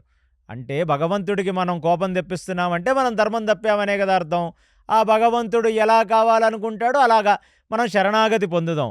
అందుకనే మహాభారత, రామాయణాది గ్రంథాలలో శరణాగతి అనేది మనం ఇద్దరిని చూసుకొని నేర్చుకోవాలి. ఏమిటంటే మహాభారతంలో భీష్ముడి కథ, రామాయణంలో విభీషణుడు కథ. వీళ్ళిద్దరూ కూడా పరమాత్మతత్వమును ఎరిగి పూర్తి శరణాగతి పొందారు. కాబట్టే కలియుగంలో ఉన్న జీవులందరూ భీష్మాచార్యుల యొక్క దారిలో నడవాలి. మన యందు ఎలా శరణాగతి ఉండాలంటే, ఏ భీష్మాచార్యులైతే కృష్ణుడి యొక్క ఉగ్ర రూపాన్ని చూసి ఒక్కసారిగా తన అన్ని ధర్మాలను వదిలేశాడు, ఇక క్షత్రియ ధర్మం లేదు, ఇంకేమీ లేదు. ఏ తండ్రికి మాటిచ్చాడో కురు సామ్రాజ్యాన్ని నేను బ్రతుకున్నంత వరకు, దేహం ఉన్నంత వరకు కాపాడుతానన్న మాటిచ్చాడు కదా, తీసుకొచ్చి కృష్ణ చరణారవిందాలకు ప్రతిజ్ఞని అర్పించేశాడు ఆయన. అలా ఉండాలి. కాబట్టి నీలో ధర్మం ఉంది ధర్మరాజా. ఇక శరణాగతి, ప్రపత్తి, ఈ కర్తృత్వ భావన అనేది నువ్వు ఒక్కసారి అలవరుచుకుంటే ఇక దుఃఖం నిన్నంటదనేసరికి ఒక్కసారిగా ఇప్పుడు ధర్మరాజుకు అర్థమైంది. ఓహో! చక్రవర్తిని పేరుకే నేను. నాలో ఉన్న ఈ పరమాత్మ, ఈ నారాయణ పరమాత్మ రాజ్యాన్ని ఏలుతున్నాడు అనే ఒక భావనతో నేను బ్రతకాలి అని ఇమ్మీడియేట్‌లీ అక్కడున్న భీముడిని, నకులుడిని, సహదేవుడిని అందరినీ పిలిచి యుయుత్సువుని అక్కడ కాపలాగా పెట్టి, అంటే మనం లేనప్పుడు మన రాజ్యాల మీదకి శత్రువులు దాడి చెయ్యకుండా, ఎంతోమంది అనాథలైన పిల్లలు, వైధవ్యంతో ఉన్న స్త్రీలు మన కురు సామ్రాజ్యంలో బ్రతుకుతున్నారు. కాబట్టి మీరు మొత్తం కురు సామ్రాజ్యానికి ప్రొటెక్షన్‌గా ఉండాలి అని చెప్పి అక్కడ యుయుత్సువుని పెట్టి, మిగతా పంచ పాండవులను, విశేషమైన జనసమూహాన్ని, మళ్ళీ మిగిలిన సైన్యాన్నంతా తీసుకొని ఆ హిమవత్ పర్వతములకు వెళ్ళటం మొదలుపెట్టాడు. ఎందుకంటే మరూతుడు రాజ్యంలో ఉన్నవాళ్ళు అక్కడ పెట్టిన ఒక నిధి ఉంది. అలా నడుచుకుంటూ, నడుచుకుంటూ బద్రికాశ్రమం క్రాస్ అయ్యి, ఇంకా హిమాలయముల యొక్క శిఖరముల కిందకు చేరగానే ఒక్కసారిగా భూమి మొత్తం ఏ రంగులో ఉంటదో ఆ రంగంతా మారిపోయింది. ఎక్కడ చూసినా వాళ్లకు వజ్ర వైడూర్యాల్లాగా అన్నీ మెరుస్తూ కనబడుతున్నాయి. అక్కడ ఒకానొక చోట ఆగి వ్యాసుడు చెప్పాడు ఇక్కడ తవ్వవలసినది అని. తవ్వవలసినదనగానే అక్కడ ఉన్న చాలామంది పైల్వానులు, బాగా మజదూరీ చేసే వాళ్ళందరినీ అక్కడ తవ్వమంటే, అసలు వాళ్ళు 4 అడుగులు తవ్వారో లేదో, ఎంతో పెద్ద పెద్ద లంకె బిందెలు, వజ్రాలు, వైడూర్యాలు, కనకమణులన్నీ కూడా బయటపడితే, కొన్ని వందల రథాల్లో అవన్నీ నింపుతున్నా ఇంకా వస్తూనే ఉన్నాయంట. అవి వస్తూనే ఉన్నాయి. ఫస్ట్ రథాల్లో నింపారు. రథాలన్నీ అయిపోవటంతో ఇప్పుడు గుర్రాల మీద నింపారు. గుర్రాలన్నీ అయిపోయిన తర్వాత కంచరగాడిదల్ని తీసుకొనొచ్చారు. వాటి మీద నింపారు. అవి కూడా నిండిపోతే ఇక ఏ భటులైతే ఉన్నారో వాళ్ళందరూ కూడా 2, 3 సుట్కేసుల నిండా నింపి మొత్తం ఎంతమంది సైనికులు వెళ్ళారో అంతమంది తీసుకున్నప్పటికీ ఇంకా అక్కడ ఖజానాలో ఇంకా ఇంకా ధనం ఉందంట. అవన్నీ ఇక మాకు చాలు అశ్వమేధ యాగానికి ఇది చేసింది అని చెప్పి ఇవన్నీ వ్యాసుడికి చేజోడ్చి నమస్కరించి, వ్యాసుడు వాళ్లకు చేకూరుస్తున్న ఒకదానికి కృతజ్ఞతాభావనతో ఆయనకి సాష్టాంగ నమస్కారం చేసి, ఇప్పుడు వ్యాసుడితో పాటు ఈ నిధి మొత్తం తీసుకొని ధర్మరాజు నేతృత్వంలో 4 పాండవులు, కొన్ని వందల రథాలు, కొన్ని వేల గుర్రాలు, కంచరగాడిదలు, మనుషులు అందరూ హస్తినకు వచ్చారు. ఒక్కసారిగా హస్తినకు ఇన్ని మణులు, మర్కట మాణిక్యాలు, నగలు, బంగారం అన్నీ చూచిన వాళ్ళందరూ ఎంతగానో ఆనందం పడితే, ఇక అప్పుడు దౌమ్యుడు ఒక ముహూర్తం తీశాడు. ముహూర్తం తీసి చైత్రశుద్ధ ఏకాదశి రోజు ఇక్కడ మనం అశ్వమేధ యాగం ప్రారంభించాలి అని చెప్పి మొత్తం అన్నీ అక్కడ ఉన్నవన్నీ కూడా ఆ పంచాంగ శ్రవణం అంతా చేసి వాళ్ళు మంచి ముహూర్త బలాన్ని చూసి అక్కడ అశ్వమేధ యాగాన్ని ప్రారంభించారు. ఇక అశ్వమేధ యాగం ఎప్పుడైతే ప్రారంభమైందో చేజోడ్చి నమస్కరించి వ్యాసుడినే మళ్ళీ ప్రధాన ఋత్విక్కుగా, యాజ్ఞికుగా అక్కడ ఉండవలసినది అని ధర్మరాజు కోరాడు. ఎందుకంటే వాళ్లకు రాజసూయ యాగం చేసినప్పుడు కూడా ఆ ప్రధాన ఋత్విక్కు వేదవ్యాసుడే. ఇక వేదవ్యాసుడు కూడా వీళ్ళ మీద ఉన్న మమకారముతో, వీళ్ళల్లో ఉన్న ధర్మమునందు వాళ్లకున్న ఆ ఇష్టము, ఆ పూనికను చూసి ఎంతగానో ముగ్ధుడైన వ్యక్తి. అంటే వాళ్ళు ధర్మాత్ములు కాబట్టే అంత అకాలంలో కూడా, అంత క్షయం వచ్చి మొత్తం రాజ్యాలు నాశనమైనప్పటికీ కూడా ఇంత బంగారం దొరికింది వాళ్ళకి ఈ యజ్ఞానికి. సో ధర్మం ఉంటే భగవంతుడు ఏదో ఒక ఉపాధి, ఏదో ఒక వాటిని సమకూరుస్తూనే ఉంటాడనేది తాత్వికంగా దీని నుంచి మనం అర్థం చేసుకోవాలి. ఇక వాళ్ళందరూ కలిసి ఆ చైత్రమాసంలో ఈ అశ్వమేధ యాగ ఏర్పాట్లు ప్రారంభించారు. ధర్మరాజు చేస్తున్న ఈ అశ్వమేధ యాగానికి ప్రధాన ఋత్విక్కుగా వేదవ్యాసులు, మిగతా యజ్ఞగుండాలన్నిటికీ కూడా బ్రహ్మవాదులైన రకరకాల మునులు, మహర్షులు, సాధువులు, మొత్తం భూమండలంలో ఉన్న సాధుపుంగవులందరూ కూడా ధర్మరాజు చేస్తున్న ఈ అశ్వమేధ యాగానికి వాళ్ళందరూ అటెండ్ అయ్యారు. అందరూ కలిసి యాగం మొదలు పెడదాం అని ఒక ముహూర్తం పెట్టి ఈ రోజున మనం యాగం మొదలు పెడదాం అని అనుకుంటున్న తరుణంలో శ్రీకృష్ణ పరమాత్మ సుభద్రను తీసుకొని హస్తినాపురానికి చేరారు. చేరిన తర్వాత అక్కడ ఎప్పుడైతే యాగానికి పలానా రోజు అని వాళ్ళు అనుకున్నారో, ఇక ఆ టైంలో మొత్తం హస్తినాపురంలో ఒక కోలాహల సంబరాలు స్టార్ట్ అయ్యాయి. అందరూ కూడా హస్తినాపురాన్ని అంగరంగ వైభవంగా డెకరేట్ చేశారు. అన్ని దీపజ్యోతితో వెలిగిపోతుంది. ఒకరోజు పొద్దున్న అక్కడ ఉన్న మంత్రసానులందరూ వచ్చి, ఇప్పుడు ఉత్తర ప్రసవించబోతుంది ఇవాళ అనే ఒక వార్తని సుభద్రాకృష్ణులకు, అర్జునుడికి ఇత్యాది వారందరికీ కూడా వాళ్ళు చెప్పారు. ఇక వాళ్ళందరూ కూడా ఆ ఉత్తర ఉన్న రాజ అంతఃపురం బయట సమస్తమైన వ్యాస, నారద ఇత్యాది మునులు, శ్రీకృష్ణ పరమాత్మ, సుభద్ర, ద్రౌపది అందరూ కూడా అక్కడ వేచి ఉండగా ఒక్కసారిగా లోపల నుంచి ప్రసవ వేదనతో ఒక పెద్ద కేక వినిపించింది. దాని తర్వాత బయటకొచ్చిన మంత్రసాని పరీక్షిత జననం జరిగింది అని ఒక ఆనందకరమైన శుభవార్త వీళ్లకు చెప్పింది.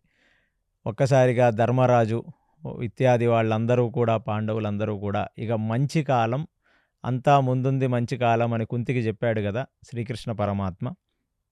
అలాగా ఈ మంచి కాలం ఆసన్నమైంది, అంతా శుభప్రదమే జరుగుతుంది. అశ్వమేధ యాగం చేద్దాం అనుకున్నారు, ధనం లేదు, ధనం దొరికింది. ముహూర్తం పెట్టారు, ప్రధాన ఋత్విగ్గా వ్యాసుడే ఉన్నాడు. అన్నీ మంచిగా జరుగుతున్నాయి.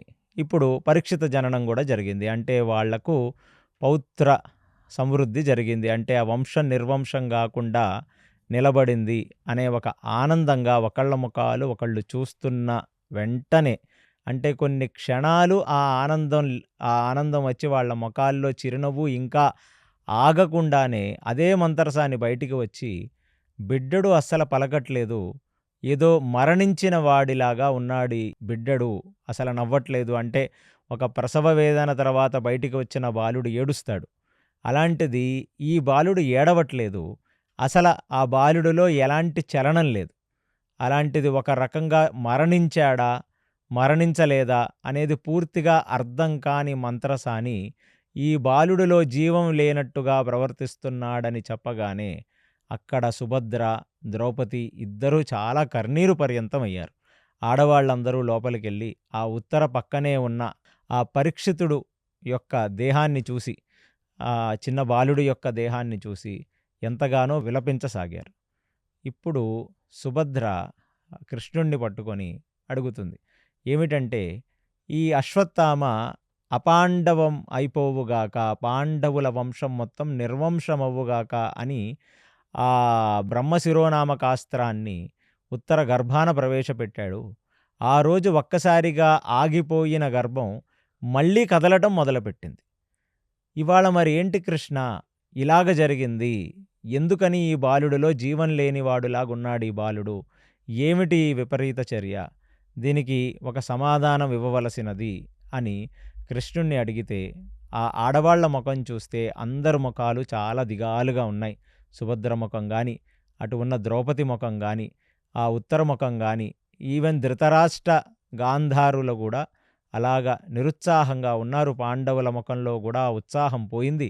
ఇదంతా గమనించిన కృష్ణుడు ఇప్పుడు కొన్ని మాటలు మాట్లాడుతున్నాడు. నేనే సత్యమే పలికి ఉంటే నా జీవితకాలం మొత్తం, నేను నా జీవితకాలం మొత్తం ఎక్కడా కూడా ధర్మం తప్పకుండా కేవలం ధర్మాచరణతోనే నేను ఉంటే, నేను ఎప్పుడూ కూడా క్రోధానికి లోను కాని వాణ్ణయ్యి ఉంటే, నేను ఎప్పుడూ కూడా సత్యమే పలికి ఎప్పుడు అసత్యం పలకని వాడినయ్యి ఉంటే, నేను నిత్య బ్రహ్మచారినయ్యి ఉంటే, నా స్పర్శ చేత ఈ బాలుడు మళ్ళీ పునర్జన్మితుడవ్వాలి, ఇతనిలో మళ్ళీ చలనం పుట్టాలి అనే ఒక ప్రార్థన పూర్వకంగా ఈ మాటలన్నీ చెప్పి, అంటే తన యొక్క సత్య, ధర్మ, బ్రహ్మచర్యం అనే ఒక 3 మేజర్ ఆయుధాలన్నమాట.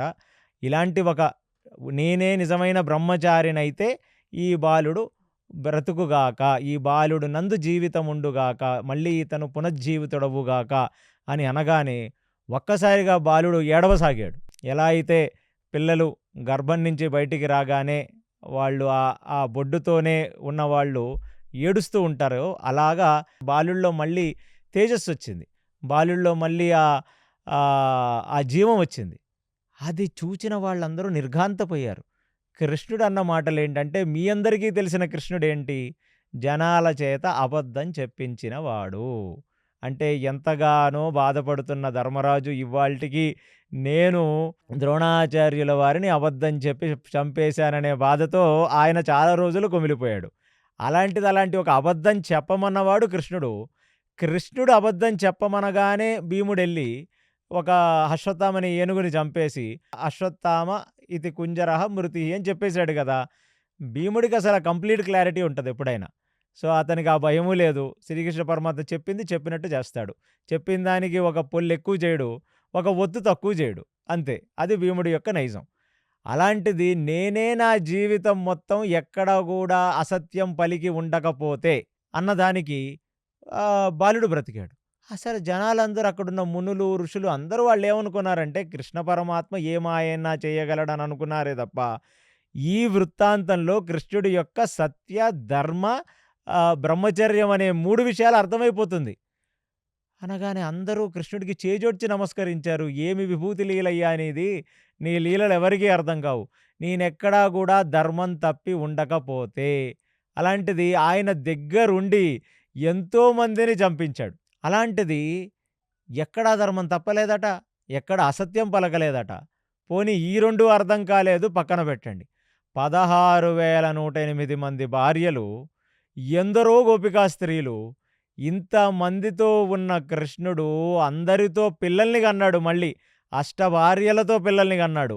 మళ్ళీ 16,108 మంది స్త్రీలతో పిల్లల్ని కన్నాడు ఆయన యొక్క భార్యలుగా చేసుకొని.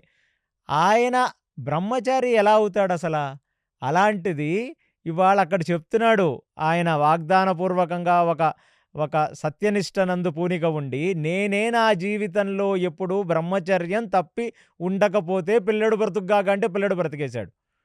ఇది చూసిన వేదవ్యాసుడు, చూసిన కన్వఋషి, అటువైపు ఉన్న వాళ్ళందరూ కూడా కృపాచార్యులందరూ జోడ్చి శ్రీకృష్ణ పరమాత్మకి ఫ్లాట్ అయిపోయి సాష్టాంగ నమస్కారం పెట్టేశారంటే ఈయన భక్తపరాధీనుడు. ఈయన ఏదైనా చేయగలడు తన భక్తుల కోసం. అందులోనూ ఇక్కడ తాత్వికంగా మీరు అర్థం చేసుకోవాల్సింది ఏంటంటే, ఏదో ఆయన మాయ చెయ్యలేదు. ఎందుకంటే బ్రహ్మ శిరోనామకాస్త్రము యొక్క అభిమాన దేవత సాక్షాత్ బ్రహ్మదేవుడే. అలాంటి బ్రహ్మ, చంద్ర, ఇంద్రాదులు కూడా శ్రీకృష్ణ పరమాత్మ ముందు జోడ్చి నమస్కరిస్తూ బ్రహ్మ కడిగిన పాదమని అన్నమాచార్యుల వారు ఒక స్తోత్రపారాయణం చేస్తారంటే, బ్రహ్మ ఆ శ్రీ మహావిష్ణువు యొక్క పాదములను కడిగిన తీర్థాన్ని తన కమండలంలో పెట్టుకుంటాడంట బ్రహ్మ. అలాంటి పాదములని అందరూ అక్కడ ఉన్న కృపాచార్య, దౌమ్య, యుధిష్ఠిర అందరూ సాష్టాంగ నమస్కారం చేస్తుంటే ప్రపంచానికి అర్థమయ్యింది కృష్ణతత్వం అంటే ఆ రోజు ఏమిటో. అంటే తామరాకు మీద నీటి బొట్టులాగా ఆయన ఎప్పుడూ కూడా ఆయన తను మమేకమయ్యి, తను అందులో నిమగ్నమయ్యి ఒక ఆసక్తితో ఎన్నడూ సంసారం చేయలేదు. కేవలం ధర్మం, ఇది ఒక కర్తవ్య భావనతో చేశాడు తప్ప ఆయన భోగం అనేదే చేయలేదు. అంటే ఒక బ్రహ్మచారి ఎవరు అంటే తను నిత్యం ఆ బ్రహ్మజ్ఞానమునందు ఉండి ఆ బ్రహ్మజ్ఞానంలో రమిస్తూ ఉంటాడాయన. అందుకనే మనకి తాత్వికంగా చెప్తారు, సమస్త సృష్టి లయమైపోయినప్పుడు ఒక వటపత్ర సాయి మీద చిన్న బాలుడుగా పవలిస్తున్న ఆ శ్రీకృష్ణ పరమాత్మ తన ఎడని కాలి బొటనివేలుని తన నోట్లో పెట్టుకొని చీకుతూ ఉంటాడు. వటపత్ర సాయి అని ఆ శ్రీకృష్ణుడికి పేరు ఇక్కడి నుంచి వస్తుంది. ఆ వటపత్ర సాయి అయిన శ్రీకృష్ణుడు బొటనవేలుని నోట్లో పెట్టుకొని ఎందుకు చీకుతున్నాడు అంటే, ఏ చరణార విందములను సమస్త యోగులు, సమస్త మునులు, సమస్త తత్వవేత్తలు, అన్నిటిలోనూ మహర్షులు, అసల భక్తులు, వైష్ణవులు అందరూ కూడా ఆ పాదాలను చూసే కదా, ఆ పాదమస్తకంగా ఆయన్ని చూసి పాదములను స్పృశించి ఆ పాదములను వర్ణిస్తూ ఉంటారు కదా. పరమయోగులకు పరిపరి విధములుగా వరముల సంగేడి పాదము అని అన్నమాచార్యులు చెప్తున్నారు. అసలు ఈ పాదాల్లో ఏముంది అంత మాధుర్యం? ఇంతమందికి కరుణా కటాక్షములిచ్చే పాదం. ఆ బలి అయితే తన గురువైన శుక్రాచార్యుడు, వచ్చింది శ్రీ మహావిష్ణువు, నమ్మొద్దు నాయనా అతనికి నువ్వు ఎటువంటి వాగ్దానం చెయ్యొద్దంటే, ఆ బలి తలని ఒక్కసారి వామనమూర్తిగా త్రివిక్రముడు బలితలని తన పాదములతో స్పృశిస్తే బలికి ఎక్కడ లేని తన్మయత్వానందం వచ్చిందంట ఆ బలికి. అలాంటి పాదములలో ఎంతమంది అనాది కాలంగా స్తోత్రపారాయణాలు చేస్తూ ఈ పాదములను వాళ్ళు దర్శించుకోవడానికి ప్రయత్నిస్తూ పాదములను ఎన్నో రకాలుగా వర్ణిస్తూ చరణార విందములనేవి కేవలం శ్రీమన్నారాయణుడు శ్రీకృష్ణుడికే వాడతాం మనం. ఇంకెవరికి వాడం అలాంటిది పదాన్ని. అసలు ఏముంది ఈ పాదంలో అంత మాధుర్యం అని తన పాదము యొక్క మాధుర్య రసాన్ని తనే అనుభవిస్తున్నాడు. ఆ వటపత్ర సాయిగా వటపత్రం మీద శయనిస్తున్న కృష్ణుడు ఆది అంతములకు ఈయననే కారణం అనే ఒక తాత్విక పరిజ్ఞానంతో ఈ సంఘటన జరుగుతుంటే పక్కనున్న బాదరాయణుడు వేదవ్యాసుడు శ్రీకృష్ణ పరమాత్మకి విపరీతమైన శృతి చేస్తున్నాడు. అసలు ఇలాంటి ఒక మహోత్కృష్టమైన జననం, సంపూర్ణావతారమైన శ్రీకృష్ణుడు మీకు బంధువు అవ్వటం, మీకు దేహబంధువు అవ్వటం, మీకు ఆత్మబంధువు అవ్వటం, అసలు కురు సామ్రాజ్యంలో ఇంకొక జనరేషన్ ఇక ముందుకు రాదనుకుంటుంటే జనరేషన్ని బ్రతికించటం. అంటే అన్ని ఆనందములు శ్రీకృష్ణ చరణారవిందముల యందే ఉంటే బయట ఉన్న స్త్రీ చేత ఆనందింపబడతాడా? మనం కామం అంటే ఒక విషయ పరిజ్ఞానంతో ఆనందపడేవాళ్ళం మనం. అందుకనే ఆ కర్మ మనల్ని అంటుతుంది. ఎందుకంటే ఇంద్రియ భోగం చేస్తూ ఆ విషయమునందు ఆనందం వెతుక్కునే మనం చేసిన కర్మకు కర్మబద్ధులం అవుతాం. ఆయనకేం కర్మ, ఆయనకేం ఆనందం. ఆయన ఏ పనిలందు ఆయన తన మనస్సుని ఉంచి ఏ పనిలో ఆసక్తి లేకుండా పూర్తి నిరాసక్తితో చేస్తాడాయన. కాబట్టి 16,108 మంది భార్యల చేత పిల్లలని కన్న శ్రీకృష్ణ పరమాత్మ నేను బ్రహ్మచారినైతే అన్న ఒక మాటకి సమస్త బ్రహ్మాండము బ్రహ్మ అందరూ తదాస్తు అంటం వల్ల ఇక్కడ పరీక్షితుడు మళ్ళీ జననమయ్యాడు. అంటే ఇక శ్రీకృష్ణ పరమాత్మ యొక్క అస్కలికిత బ్రహ్మచారి తత్వమును మొత్తం యావత్ బ్రహ్మాండం చూసింది. అప్పుడు వరకు శిశుపాలుడు లాంటి వాడు అగ్రపూజ అందుకుంటుంటే నువ్వు అగ్రపూజకు యోగ్యుడు ఎలా అవుతావు కృష్ణ, నువ్వు ఒక స్త్రీలోలుడు అన్నారు. అలాంటిది అప్పుడు వరకు జరాసంధుడు, శిశుపాలుడు, దంతవర్తుడు, ఏకలవ్యుడు ఇత్యాది వాళ్ళ దగ్గర నుంచి ఆఖరికి ఆ ఉద్యోగ పర్వంలో సంధి కోసం వస్తే ఆ దుర్యోధన కర్ణాది దుష్టులందరూ కూడా కేవలం మనలాంటి ఒక మనిషి కేవలం మాయలు చేసుకుంటూ బ్రతుకుతాడు, అతని పరాక్రమం అంతా ఈ ఆడవాళ్ల ముందే కానీ మనలాంటి మగవాళ్ల ముందు కాదు అని వాళ్ళని వాళ్ళు భ్రమించుకొని యుద్ధాలకు వచ్చారు వాళ్ళంతా. అలాంటి వాళ్ళందరికీ తేటతెల్లం అయిపోయింది. అంటే ఈ శ్రీకృష్ణుడు అస్ఖలిత బ్రహ్మచార అని. ఎందుకంటే ఆ రోజు ఉన్న పరిస్థితుల్లో అక్కడున్న రాజులందరూ కూడా శ్రీకృష్ణ పరమాత్మ మనలో ఒక మనిషే, మనలాంటి ఒక రాజే, మనలాగా ఆయన భోగం చేస్తూనే ఉంటాడు, మనలాగనే ఆయనకి స్త్రీల పట్ల ఆసక్తి ఉంటుంది, మనలాగనే ఆయనకి రాజకాంక్ష ఉంటుంది, మనలాగనే ఆయనకి బంధుమిత్ర కళాత్రుల యందు ప్రేమ ఉంటుంది అని అనుకుంటూ మనం ఏదైతే రాగద్వేషాలలో నిమగ్నమై ఉంటామో, ఏ హర్షడ్ వర్గాలలో లోనై ఉంటామో, ఏ ఇంద్రియ తృప్తి కోసమైతే బ్రతుకుతుంటామో ఆయన కూడా అలాగే బ్రతుకుతున్నాడని అనుకుంటున్న వాళ్ళందరికీ ఈ ఘటన ఒక పరాకాష్ట. అంటే ఆయన దేనిని అంటకుండా అన్నిటి మీద తామరాకు మీద నీటి బొట్టులాగా ఉంటున్నాడనే సంగతి. అంటే అందరికంటే కృష్ణం వందే జగద్గురుమని ఎందుకంటామంటే యోగులకే పరమయోగి ఆయన, వైరాగ్యులకే పరమ వైరాగ్య ఆయన, భోగులకు పరమభోగి ఆయన. అంటే సమస్త విభూతి తత్వము కృష్ణుడు నందే ఉంది అనే ఒక విషయ పరిజ్ఞానంతో వేదవ్యాసుడు శ్రీకృష్ణ భగవానుడి యొక్క స్తుతి చేస్తుంటే మళ్ళీ వాళ్ళ యొక్క వంశతులకం బ్రతికి మళ్ళీ యావత్ భూమండలాన్ని ఏలబోతున్నాడు ఈ పరీక్షితుడు. ఈ పరీక్షితుడే ఇప్పుడు కృపాచార్యుడు గురువయ్యి పరీక్షితుడికి సమస్త సంస్కారములు చేసి, ఎందుకంటే తండ్రి లేడు, తాతైన అర్జునుడు ఉన్నాడంతే.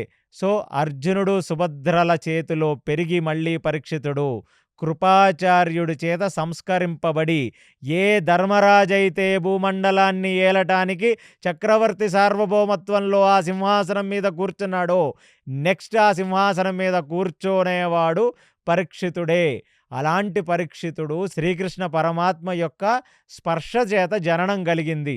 ఆ పరీక్షితుడిలో శ్రీకృష్ణుడి యొక్క ధర్మము, శ్రీకృష్ణుడి యొక్క శక్తి, శ్రీకృష్ణుడి యొక్క సత్యము, శ్రీకృష్ణుడి యొక్క బ్రహ్మచర్యము, శ్రీకృష్ణుడి యొక్క తపోబలము ఆ పరీక్షితుడు శరీరంలోకి ప్రవేశించాయి. ఇక పరీక్షితుడు ఒక పవర్ఫుల్ సింహాసనాన్ని ఏలటానికి వస్తున్న ఒక పవర్ఫుల్ పర్సన్. అది చూచి సుభద్ర ఎంతగానో ఆనందించింది. ద్రౌపది కూడా తన యొక్క కొడుకులందరినీ చనిపోయారు ఉపపాండవులనే బాధను మరిచి ఈ వంశానికి మళ్ళీ ఒక కులతిలకం వచ్చింది. ఈ వంశాన్ని మళ్ళీ ఈ సింహాసనం మీద కూర్చొని యావత్ భూమండలాన్ని ఏలటానికి వాళ్ళ యొక్క రక్తం మళ్ళీ వచ్చిందని ఆనందపడి ఇక వాళ్ళకి ఆ జాతాశౌచం పుట్టిన తర్వాత ఒక 13 రోజులు అశౌచం అనేది వస్తుంది అందరికీ కూడా.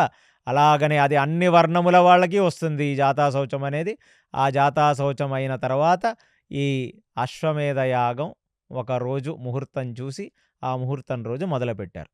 ఇక అశ్వమేధ యాగంలో ధర్మరాజు తను ఈ బ్రాహ్మణోత్తములతో కూర్చొని ఆ యజ్ఞగుండం ముందు ఆయన ధ్యానముద్రలో కూర్చొని ఈ అశ్వమేధ యాగాన్ని ఆ క్రతువుని స్టార్ట్ చేసి ఆ అశ్వమేధ యాగం ముందుకు వెళుతుంది.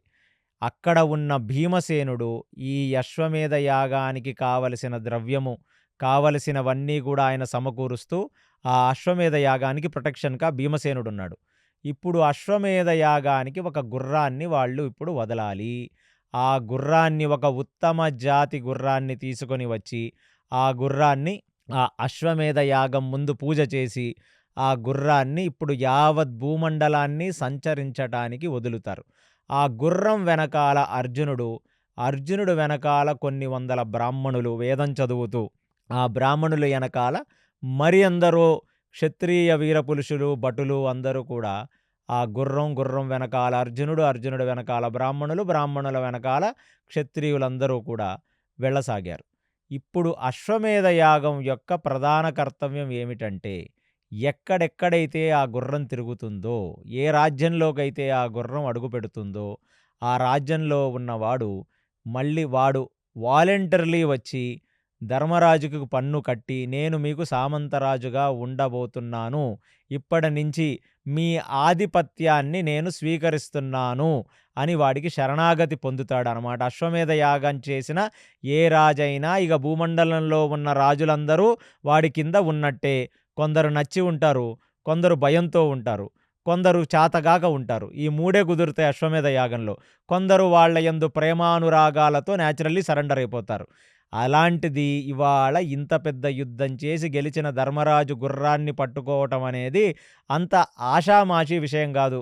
వాళ్ళు నచ్చకపోయినా దుష్టులైన రాజులైనా వాళ్ళు కేవలం ఆ గుర్రాన్ని చూచి గుర్రానికి చేజొడ్చి నమస్కరించి గుర్రం వెనకాల వస్తున్న అర్జునుడికి కూడా నమస్కరించి నేను మీ రాజ్యంలో సామంతరాజునే అని వాళ్ళు చెప్పేస్తారు. అలా గుర్రం తిరుక్కుంటూ వెళుతుంది. మొట్టమొదట ఆ గుర్రం సింధు రాజ్యానికి వెళ్ళింది. అంటే వెస్ట్ నుంచి మొదలయ్యి తూర్పుగా వస్తాడు మళ్ళీ అర్జునుడు. అంటే భూమండలం మొత్తం ఆ గుర్రం ఒక రౌండ్ వేస్తుంది. సింధు రాజ్యానికి వెళ్ళగానే ఇక అక్కడ జయద్రథుడు కొడుకు ఎంతగానో ఆవేశపరుడై ఆ గుర్రాన్ని బంధించాడు. గుర్రాన్ని బంధించగానే అర్జునుడు చెప్పాడనమాట, నాయన జయద్రథుడిని నేను 14వ రోజు యుద్ధంలో నేను రాత్రి సంహరించాను. బట్ యుద్ధం అన్నాక ఒకడి చేతిలో నేను మరణించటము, నా చేతిలో వేరువాడు మరణించటము అనేది సహజం కదా. కాబట్టి అవన్నీ వదిలేసి మనం అనురాగ ఆప్యాయతలతో నువ్వు ఎవరివి, దుశ్శల కొడుకువి, దుశ్శల నాకు చెల్లి, ఎన్నోసార్లు నాకు రాఖీ కట్టిన నా చెల్లి, కాబట్టి నువ్వు విరమించుకొని ఆ గుర్రాన్ని వదిలివేయవలసినది అన్నాడు.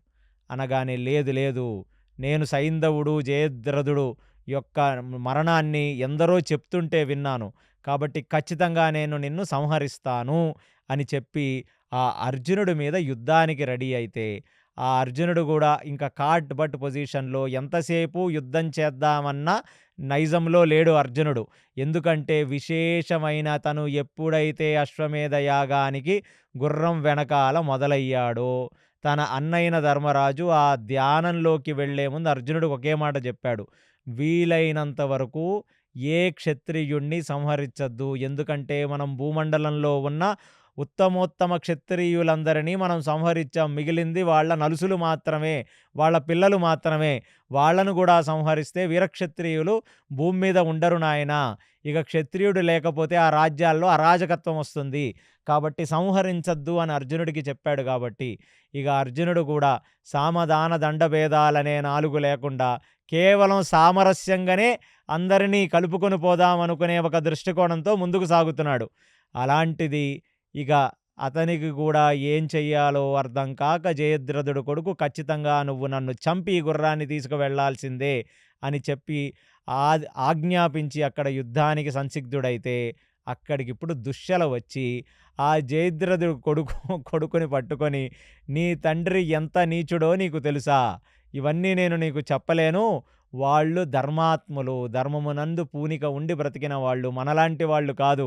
ఈ సింధు రాజ్యం అంటే బేసికల్లీ ఆఫ్ఘనిస్తాన్. కాబట్టి ఇలాంటి నీచులు కాదు నాయనా, ఈ రక్తం కాదు వాళ్ళది. వాళ్ళది పవిత్రమైన సనాతన హస్తిన రక్తం వాళ్ళది. వాళ్ళ యందు ధర్మం ఉంటుంది. నీ తండ్రి నీచుడు తప్ప వాళ్ళు నీచుడు కాదు. అంటే అంతవరకు తండ్రి నీచత్వం గురించి ఆయన కొడుకుకి తెలియదు. తండ్రి నీచత్వం గురించి అంత ఎక్కువ తెలియదు. ఎందుకంటే జయద్రథుడు అనేవాడు చేసిన పనికిమాలిన పనులన్నీ మీకు తెలుసు కదా. యాజ్ఞశీలైన ద్రౌపదిని చూసి మోహించిన వాడు, వావి వరస మరిచి ప్రవర్తించిన వాడు కదా. అలాంటిది ఇప్పుడు దుశ్శల వచ్చి తన కొడుకుని ఆదేశించి తన కొడుకుకి సర్ది చెప్పుకొని, తన తండ్రి ఇలాంటి వాడు నాయన, ఇలాంటి వీరతిలకాలు ఉండబట్టే కృష్ణుడు వాళ్ళ వైపు ఉండి యుద్ధం చేసి వాళ్ళని గెలిపించి వాళ్ళ చక్రవర్తులను చేశాడు. కాబట్టి నువ్వు అలాంటి అర్జునుడి మీదకి యుద్ధానికి వెళ్ళకూడదు నాయనా. గతోం గతః, నీ తండ్రి తప్పు చేశాడు. ఆ అధర్మమే నీ తండ్రిని సంహరించింది తప్ప అర్జునుడు సంహరించలేదని జ్ఞానబోధ చేసి అర్జునుడికి చూపించి, నా కొడుకు అర్జున, వాడిని దీవించు. కాబట్టి ఎందుకంటే ఎంతైనా అన్నయ్య ఆయన. కాబట్టి అన్న, నా కొడుకుని దీవించు, నీకు మేనల్లుడు. కాబట్టి మేనల్లుడు బాగు కోరేవాడే మేనమామ. కాబట్టి ఇలాంటిది నీ యొక్క ధర్మమునందు నీకెంత ప్రతిభ ఉందో, ఎంత వీరత్వం ఉందో, అలాంటి వీరత్వం మళ్ళీ వీడిలో కూడా ఉండి ఈ సింధు రాజ్యం వాళ్ళని మంచిగా పాలించేటట్లుగా దీవించి మమ్మల్ని ఆశీర్వదించు. అలాంటిది ఇవాళ నుంచి ఈ సింధు రాజ్యం కూడా హస్తినకి ఉపరాజ్యంగా ఉండి మేము సామంతరాజులుగా ఇక్కడ ఉండబోతున్నామని దుశ్శల చెప్తుంటే, జయద్రథుడు కొడుకుని పక్కన కూర్చుండబెట్టుకొని ఎన్నో మంచి మాటలు చెప్పి, నీకెప్పుడు ఏ కష్టమైనా ఈ మేనమామైన అర్జునుడిని తలుచుకో, నేను ఖచ్చితంగా కాపాడటానికి నీ దగ్గరికి వస్తానని ఆ జయద్రథుడు యొక్క కొడుకు మనసు గెలుచుకున్నవాడై అర్జునుడు మళ్ళీ ఆ గుర్రముతో ఆ సింధు రాజ్యాన్ని దాటి వెళుతూ ఉన్నాడనమాట. ఇలా దీర్ఘకాలంగా 15 సంవత్సరాలు తిరిగిందంట ఆ గుర్రం. మహాభారత తాత్పర్య నిర్ణయం నందు చెప్పారు. అదేదో 5 నెలలో 6 నెలలో సంవత్సరమో చేసిన యజ్ఞం కాదు. 15 సంవత్సరాల పాటు జరిగిన అశ్వమేధ యాగం అది. అలాంటిది ఇప్పుడు ఆ వెస్ట్‌లోకి వెళ్ళి ఆ మ్లెచ్చ, యావన లాంటి రకరకాల రాజుల్ని గెలుచుకుంటూ వాళ్ళు మళ్ళీ తిరిగి ఆ తూర్పు దిక్కున వస్తుంటే, అక్కడ ఏ సుశర్మ అయితే ఈ విరాటరాజు యొక్క పక్క రాజ్యమైన త్రిగర్త రాజ్యానికి ఉన్న సుశర్మ యొక్క కొడుకులు, వాళ్ళ యొక్క బంధుమిత్రులు అందరూ వచ్చి అర్జునుడిని ఎన్నిసార్లు ఆ త్రిగర్తులు 10వ రోజు నుంచి మొదలుపెట్టుకుంటే 18వ రోజు యుద్ధం వరకు ప్రతిరోజు అర్జునుడితో ఫైటింగ్ చేస్తూనే ఉన్నారు, నిగ్రహించే ప్రయత్నం చేస్తున్నారు. అలాంటిది వాళ్ళ పుత్రులు, వాళ్ళ మనవళ్ళు వచ్చారు. మనవళ్ళని వస్తే వాళ్ళందరినీ కూడా కూర్చుండబెట్టుకొని, నాయనా, నేను మీ తండ్రుల యొక్క పరాక్రమం చూశాను, వాళ్ళని ఓడించాను, వాళ్ళని సంహరించాను. ఎప్పుడు కూడా మనుషులు ఆ ద్వేషం పెట్టుకోవద్దు. ఓకే, వాళ్ళు అది యుద్ధ ధర్మం. వాళ్ళు యుద్ధానికి వచ్చారు, నా చేత సంహరింపబడ్డారు. మీరు వయసులో నాకంటే చాలా చిన్నవాళ్ళు. మీకు ఏ అవకాశం వచ్చినా, మీకు నేను ఏమి చెయ్యాలన్నా, మీకు ఏ హెల్ప్ కావాలన్నా నేను చేస్తాను నాయనా అని వాళ్ళ మనసులను కూడా గెలుచుకొని ఆ త్రిగర్త సామ్రాజ్యపు మనవళ్ళందరినీ కూడా దగ్గరికి తీసుకొని, అంటే అర్జునుడు ఎక్కడెక్కడికి వెళుతున్నాడో అక్కడక్కడ వాళ్ళ క్షత్రియుల పిల్లల యొక్క మనసులు గెలుచుకొని వాళ్ళందరికీ హీరో అవుతున్నాడనమాట. వచ్చి వాళ్ళల్లో ఏమాత్రం ద్వేషం ఉన్నా ఆ ద్వేషాన్ని కూడా తీసేసి సామరస్యంగా కలుపుకుంటూ, వాళ్ళతో మంచి మంచి మాటలు మాట్లాడుతూ, వాళ్ళతో భోజనం చేస్తూ, వాళ్ళతో పాటు ముచ్చట్లు ఆడుతూ ఆ రాజ్యాలలో యుద్ధాలు లేకుండా వెళ్ళిపోతూ ఉన్నాడు. అలా ఇంకొంచెం తూర్పు దిక్కుకు వెళ్ళినవాడు అక్కడ నరకాసురుడి కొడుకైన భగదత్తుడి కొడుకు వచ్చాడు. వచ్చి, కృష్ణుడేమో మా తాతగారిని చంపాడు, నువ్వేమో మా తండ్రి గారైన భగదత్తుడిని చంపావు, కాబట్టి ఖచ్చితంగా నువ్వు నా చేతిలో మరణిస్తావంటే ఆయనతో కూడా చాలా మంచిగా సామరస్యంగా మాట్లాడి ఆయన మనసు కూడా గెలుచుకున్నవాడై ఆ భగదత్తుడి యొక్క కొడుకుని కూడా ఆయన ఆలింగనం చేసుకొని ఆయనకు ఒక భరోసా ఇవ్వటంతో అందరూ అక్కడ ఉన్న వాళ్ళందరూ ఆ గుర్రానికి అర్జునుడు నడుచుకుంటూ వస్తుంటే ఆ అర్జునుడు గాంధీవానికి, అర్జునుడి యొక్క శూరత్వానికి, అర్జునుడి యొక్క తేజస్సుకి వాళ్ళందరూ సాష్టాంగ నమస్కారాలు చేసి వాళ్ళ ఆత్మసమర్పణ చేసుకున్నారు, రాజ్య సమర్పణ చేసుకున్నారు తప్ప ఎవరు కూడా అర్జునుడితో యుద్ధాలు చెయ్యదలచలేదు. అలాగా ఇంకా ఆ తూర్పు వైపుకి ఇంకా వెళుతూ ఉంటే అక్కడ మణిపుర అనే ఒక ప్రదేశం వచ్చింది. ఆ మణిపుర యొక్క యువరాజు బభ్రువాహనుడు అనే ఒక రాజు ఆ మణిపురను వెళుతున్నాడు. ఇప్పుడు ఆ గుర్రం అలా పరిగెత్తుకుంటూ ఆ మణిపుర రాజ్యం లోపలికి వెళ్ళింది. ఇక ఆ గుర్రానికున్న ఆ ఆ ధ్వజం, ఆ గుర్రాన్ని అలంకరించిన ఆ బంగారం అవన్నీ చూచి అక్కడ ఉన్న మణిపుర సామ్రాజ్యంలో ఉన్న ప్రజలందరూ కూడా గుర్రాన్ని నిమురుకుంటూ, ఆ గుర్రంతో ఆడుకుంటూ చాలా హ్యాపీగా ఉన్నారు. ఆ గుర్రాన్ని చూసుకుంటూ మురిసిపోతూ. అక్కడికి బభ్రువాహనుడు రాగానే బభ్రువాహనుడికి అర్థమైంది. అంటే తన పెదనాన్నైన ధర్మరాజు చేస్తున్న అశ్వమేధ యాగంలో ఉన్న అశ్వమే ఇవాళ మన సామ్రాజ్యానికి వచ్చిందని. ఆ గుర్రాన్ని తీసుకెళ్ళి గుర్రానికి మంచి మేత పెట్టి ఆ గుర్రాన్ని వాళ్ళందరూ మంచిగా చూసుకుంటుంటే ఆ మణిపుర సామ్రాజ్యం లోపలికి అర్జునుడు వచ్చాడు. ఒక్కసారిగా అర్జునుడిని చూసి ఎంతగానో పులకరించిన మనస్సుతో ఉన్నవాడై ఈ బభ్రువాహనుడు సాష్టాంగ నమస్కారం చేసి అర్జునుడి యొక్క కాళ్లకు దండం పెట్టాడు. ఒక్కసారిగా బభ్రువాహనుడిని చూడగానే అర్జునుడి యొక్క కళ్ళు, అర్జునుడి యొక్క ప్రవర్తన పూర్తిగా మారిపోయి, ఏరా క్షత్రియ వీరుడా, సిగ్గులేదురా ఇంకొక రాజు కాళ్ళు పట్టుకోవడానికి? నువ్వు ఈ రాజ్యాన్ని ఏలుతున్న ఒక మనిషివి. అందరూ ప్రజల ముందు ఇంకొక రాజ్యంలో రాజునైన నాకు కాళ్ళకు దండం పెడితే ఏమనుకుంటారురా మీ ప్రజలందరూ? కాబట్టి నువ్వు క్షత్రియ వీరుడివి కాదా? వీలైతే గుర్రాన్ని పట్టుకొని నాతో యుద్ధం చెయ్యి అన్నాడు. అంటే అర్జునునికి తన కొడుకని తెలియదా? తెలుసు. అర్జునుడికి తన కొలుకని తెలుసు. కానీ అన్ని రాజ్యాలలోకెళ్ళి సామరస్యంగా మాట్లాడి రాజకుమారులతో ఎంతో ఫ్రెండ్షిప్ చేసి అచికబుచ్చకలాడి వాళ్ళని మెప్పించి వాళ్ళ పక్క నుండి భరోసా ఇచ్చిన అర్జునుడు బభ్రువాహనుడితో ఎందుకు ఇంత కఠినంగా మాట్లాడాడనేది ఒక తాత్విక పరిజ్ఞానంతో చూడాలి మనం ఇక్కడ. అలా చూసిన తర్వాత ఇక బభ్రువాహనుడు కూడా మనసు నొచ్చుకుంది. ఎప్పుడో రాక తండ్రొచ్చాడు. అలాంటిది ఏమిటి ఇలా మాట్లాడాడని పోనీ మనసులో ఏం పెట్టుకోకుండా తన తండ్రి యొక్క వీరగాథలు చిత్రాంగడ అంటే అర్జునుడి యొక్క భార్య ఆమె చెప్తుంటే ఇంటూ పెరిగినవాడు కదా, కాబట్టి అతనికి చిన్నప్పటి నుంచి అర్జునుడు అంటే ఒక పెద్ద హీరో. చిన్నపిల్లలు ఎలా అయితే మీరు హీమ్యాన్లు, స్పైడర్ మ్యాన్లని చూస్తారో చిత్రాంగడ అర్జునుడి యొక్క వీరగాథలను చెప్తూ పెంచింది. అలాంటి చిత్రాంగద చెప్పిన కథని గుర్తు తెచ్చుకొని ఆ గాంధీవాన్ని చూసి ఆ అర్జునుడిని చూసి సరేలే తిట్టింది నా తండ్రే కదా అని చెప్పి నవ్వుకుంటూ తన రాజ్యం లోపలికి వెళ్ళిపోసాగితే అర్జునుడు వెనక నుంచి అంటున్నాడు, అరే వచ్చి యుద్ధం చేయరా, ఎక్కడికి వెళ్ళిపోతున్నావురా పిరిగి పందా అని. అనగానే బభ్రువాహనుడికి ఏమీ అర్థం కాల, ఎందుకు మాట్లాడితే నా తండ్రి నన్ను రెచ్చగొడుతున్నాడు అని. అప్పుడు ఈ బభ్రువాహనుడు రాజ్యం లోపలికి వెళుతుంటే అక్కడికి ఉలూపి వచ్చింది. ఉలూపి ఎవరంటే ఐరవాన్ తల్లి. ఏ కొడుకునైతే కని అతని వైపు యుద్ధం చెయ్యాలని కురుక్షేత్రానికి పంపించిందో అలాంటి ఐరవాన్ తల్లి నాగకన్య వాళ్ళ ప్రేమకు చిహ్నమే ఈ ఐరవాన్. కాబట్టి ఆ ఉలూపి వచ్చి నీ తండ్రి అంటే ఏమనుకుంటున్నావు, వీరక్షత్రియుడు, క్షత్రియులలో నార్మల్ బ్లడ్ కాదతనిది, ఆయన కొడుకువైన నువ్వు ఎలా ఉండాలి, ఆయన యుద్ధం చెయ్యరా అని అడిగినప్పుడు ఆయనని మెప్పించటం ఎలాగా, ఒక గురువు గారిని మెప్పించటం ఎలాగంటే తన గురువు ముందు తన ప్రతిభను చూపించాలి. చూపిస్తే గురువుకి ఎంతగానో ఆనందం కలుగుతుంది. నా చేత సంస్కరింపబడిన వాడు నన్ను మించిన వాడిలాగా, గురువుని మించిన శిష్యుడు అనేది గురువుకి ఒక క్రెడిట్, గురువుకి ఒక గర్వకారణం, ఒక ఆనందం. అలాంటిది నీ తండ్రి అంత పెద్ద వీరక్షత్రియుడే, అలాంటిది నువ్వు యుద్ధం చెయ్యరా అని మాటిమాటికి పిలుస్తుంటే ముసిముసి నవ్వులు నవ్వుకుంటూ లోపలికి వెళ్ళిపోతావేంటి? నీ ప్రతిభ చూపిస్తేనే నీ తండ్రి యొక్క మనసు దోచుకున్నవాడివవుతావు, అర్థం కావట్లేదా నీకు అంది.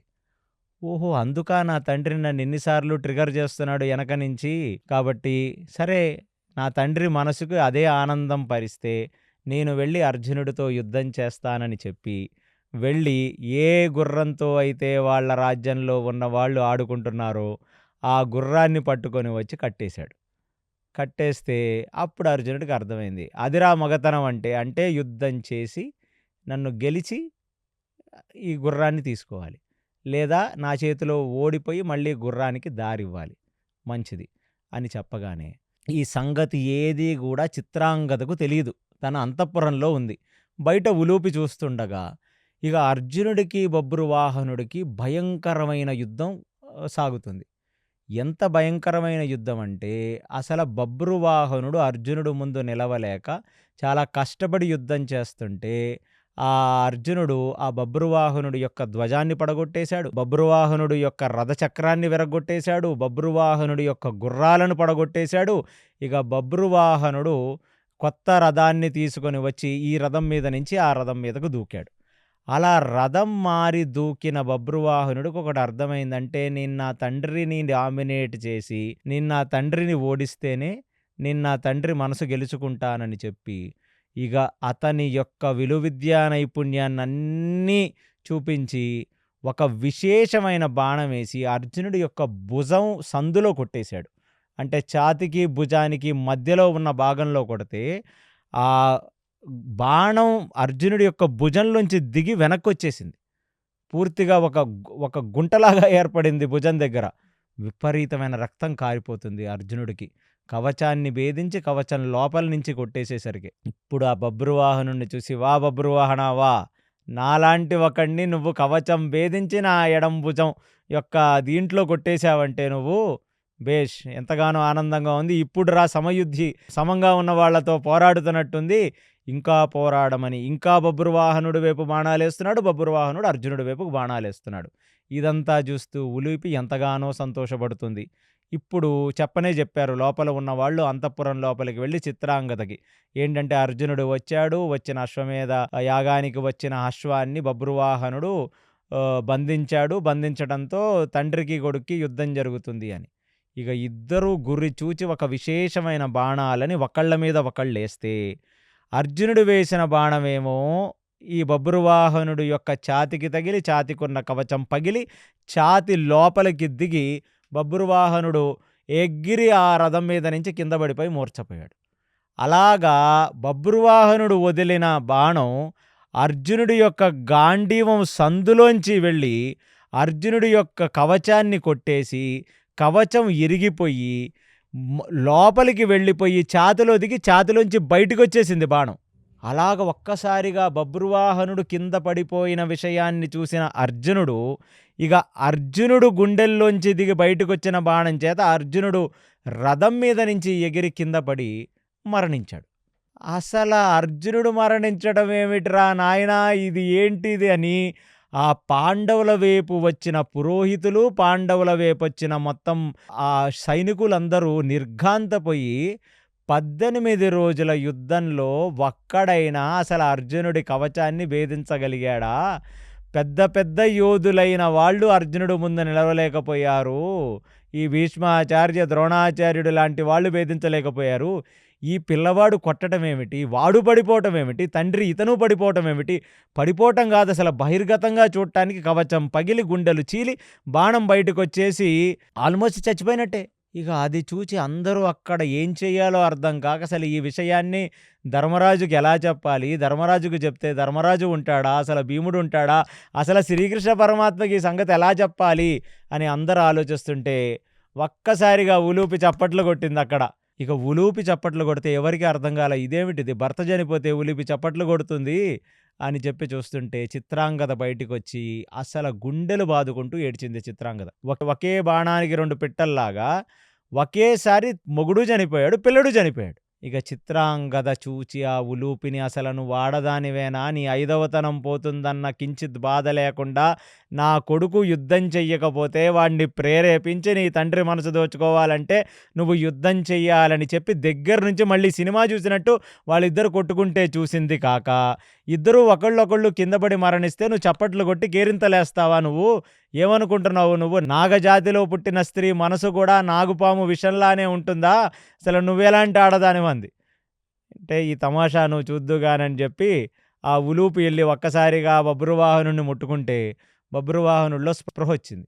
స్పృహ వచ్చి లేచి అసలు ఇదేమిటిది, నేను పడిపోవటం ఏమిటి, ఉలూపి రావటం ఏమిటి, నన్ను పట్టుకోవటం ఏమిటి, నేను మళ్ళీ సజీవుడినై లెగటం ఏమిటి, అటువైపేమో నా తండ్రిని నేను చంపడం ఏమిటి, అసలు ఇదేమిటిరా నాయన, శ్రీకృష్ణ పరమాత్మ లాంటి వాడు రథసారథి చేసిన వ్యక్తిని నేను చంపితే అసలు ఈ భూమి మీద నాకేమన్నా పేరుంటుందా? ఇంత పెద్ద పాపం నా చేతుల్లో అంటుకుంది కాబట్టి నాకు ఈ జీవితం వద్దని చెప్పి ప్రాయోపవేశం చేద్దాం అనే ఒక దీనితో అక్కడ కట్టెలవి పేర్చి సూసైడ్ చేసుకుందామని అనుకున్నాడు.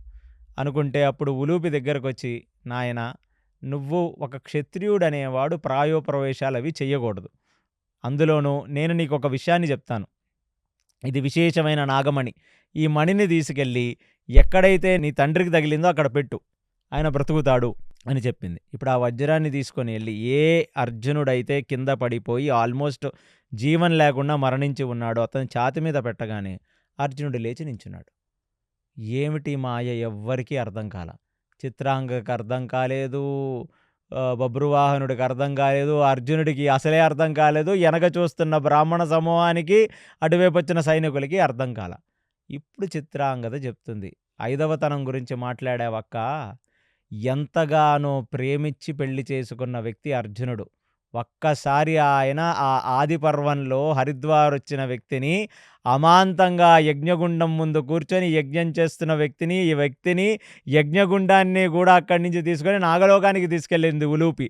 తీసుకెళ్ళి అసలు మీరంటే నాకు ఎనలేని ప్రేమ, మిమ్మల్ని తప్ప నేను ఈ భూప్రపంచంలో ఎవరిని కూడా భర్తగా స్వీకరించలేనని చెప్పి అర్ఘ్యపాద్యాదులిచ్చి ఎంతో సేవ చేసి అర్జునుడు మనసు దోచుకొని తన యొక్క ప్రేమలో ఉన్న ప్యూరిటీ చేత తను సంగమాన్ని ఆపేక్షించి సంగమం చేత ఒక పిల్లణ్ణి కని ఆ పిల్లణ్ణి ప్రయోజకుణ్ణి చేసి కురుక్షేత్ర యుద్ధంలో అర్జునుడు వైపుకు పంపిస్తే అర్జునుడు తండ్రికి సేవ చేస్తూ చేస్తూ చచ్చిపోయాడు ఐరవాన్. అలాంటి ఒక ఉత్తమ జాతి స్త్రీని నేను ఒక్కసారి ఒక పురుషుడిని ప్రేమిస్తే ఆ పురుషుడు కోసం చావటమే తప్ప ఆ పురుషుడికి ఇంత చెడ్డ పేరు కానీ, నేను ప్రేమించిన ఆ పురుషుడి మీద ఇంత నిందగాని పడితే చూడలేనక్క నేను. అలాంటి నా పాతివ్రత్యం గురించి మాట్లాడావు, నా ఆడతనం గురించి మాట్లాడావు. నాగవంశపు స్త్రీలు ఒక్కసారి ఒక పురుషుడికి మనసిస్తే కాష్టంతో వాళ్లతో పాటు కాలిపోవాల్సిందే తప్ప ఇంకొకటి ఉండదు అని చెప్పి, అసలు ఇదంతా ఏమిటంటే, ఏ గంగలో అయితే భీష్మాచార్యుడు అస్థికలను గంగాదేవి కలుపుకుందో అప్పటి నుంచి గంగాదేవి అసలు భీష్ముడికి ఇలాంటి మరణం వచ్చి ఉండకూడదనే ఒక బాధతో ఉంది. అది గమనించిన అష్టవసువులు ఆ గంగ దగ్గరికి వచ్చి గంగాదేవికి చెప్పారు, మేము అర్జునుడిని ఖచ్చితంగా సంహరిస్తాము, మేము వాడికి లెసన్ చెప్తాము. ఎందుకంటే అర్జునుడే భీష్ముడిని చంపాడు, మాలో ఒకడైన వసువు అయిన భీష్ముడిని చంపాడు, కాబట్టి మేము రివెంజ్ తీర్చుకుంటామని చెప్పి గంగకు చెప్తుంటే, నేను సూర్యుడికి అర్ఘ్యం ఇవ్వటానికి ఆ రోజు గంగ దగ్గరికి వెళ్ళి గంగతో మాట్లాడుతున్న వసువుల యొక్క మాట విని నా మనసు ఎంతగానో బాధపడి నేను నా తండ్రైన నాగరాజు దగ్గరికి వెళ్ళి నాగరాజుని తీసుకొని వచ్చి గంగ ముందు అష్టవసువుల ముందు నిలబెడితే అక్కడ నా తండ్రి ప్రాధేయపడి నా కూతురు ఉలూపి యొక్క ముఖం చూసి ఆయన్ని క్షమించవలసినది, ఆయన ఉత్తమ జాతి క్షత్రియుడు, కేవలం శ్రీకృష్ణ పరమాత్మ యొక్క అనుమతి చేత ఆ శ్రీకృష్ణ పరమాత్మ యొక్క ఆదేశం చేత చేశాడే తప్ప ఆ భీష్మాచార్యులంటే అర్జునుడికి ఎంత ప్రేమో మీ అందరికీ తెలుసు. కాబట్టి నా ముఖం చూసి, నా కొడుకు ముఖం చూసి నా అల్లుడిని క్షమించి వదిలేయవలసినది అని ప్రార్థిస్తే, ఏ భీష్ముడినైతే చంపాడో అది కొంచెం పాపం తగిలినట్టే. అలాంటి ఒక వీరతిలకాన్ని తాతని చంపినప్పుడు ఎంతో కొంత పితృదోషం కలుగుతుంది.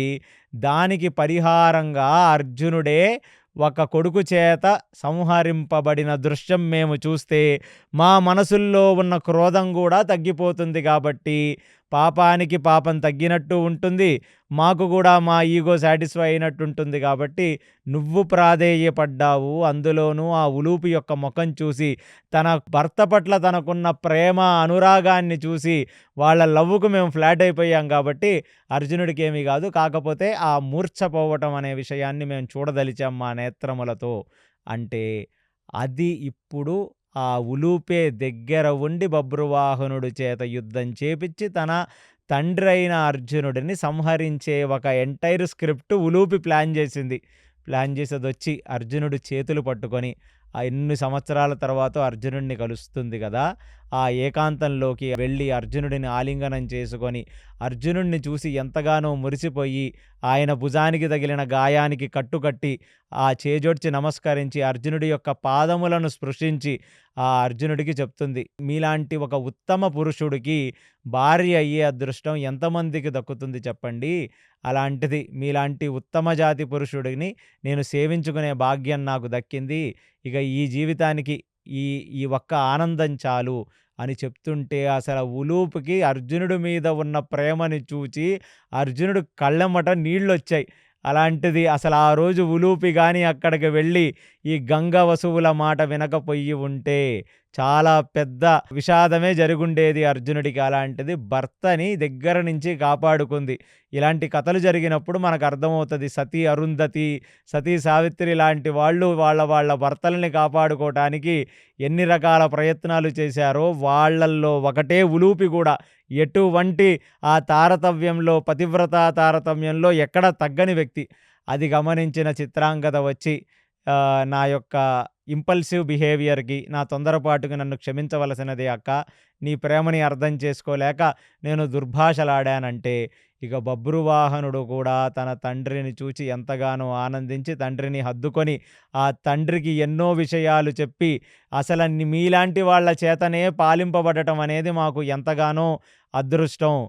కాబట్టి నిత్యం ఈ బభ్రువాహనుడి రాజ్యం మొత్తం గూడా మీకు సామంతుల్లా కాకుండా, మీకే మేము దాసుల్లాగా బ్రతుకుతాము తండ్రి అని చెప్పి తండ్రి పాదాల దగ్గర రాజ్యాన్ని సమర్పిస్తే, ఈ ఫ్యామిలీ ఎమోషన్స్ అంతా చూసి ఎంతగానో ఆనందించారు అక్కడికి వచ్చిన ఈ బ్రాహ్మణోత్తములంతా. ఇప్పుడు ఇంకా ఆ గుర్రం నార్త్ ఈస్టర్న్ నుంచి బెంగాలు, బెంగాల్ నుంచి ఒరిస్సా, ఒరిస్సా నుంచి ఆంధ్ర, ఆంధ్రాలో ఉన్న కొందరు రాజులు ఆ గుర్రాన్ని పట్టుకునే ప్రయత్నం చేసి మళ్ళీ అర్జునుడికి లొంగారు. దాని తర్వాత కింద భాగమైన ద్రవిడ దేశానికి వచ్చాడు.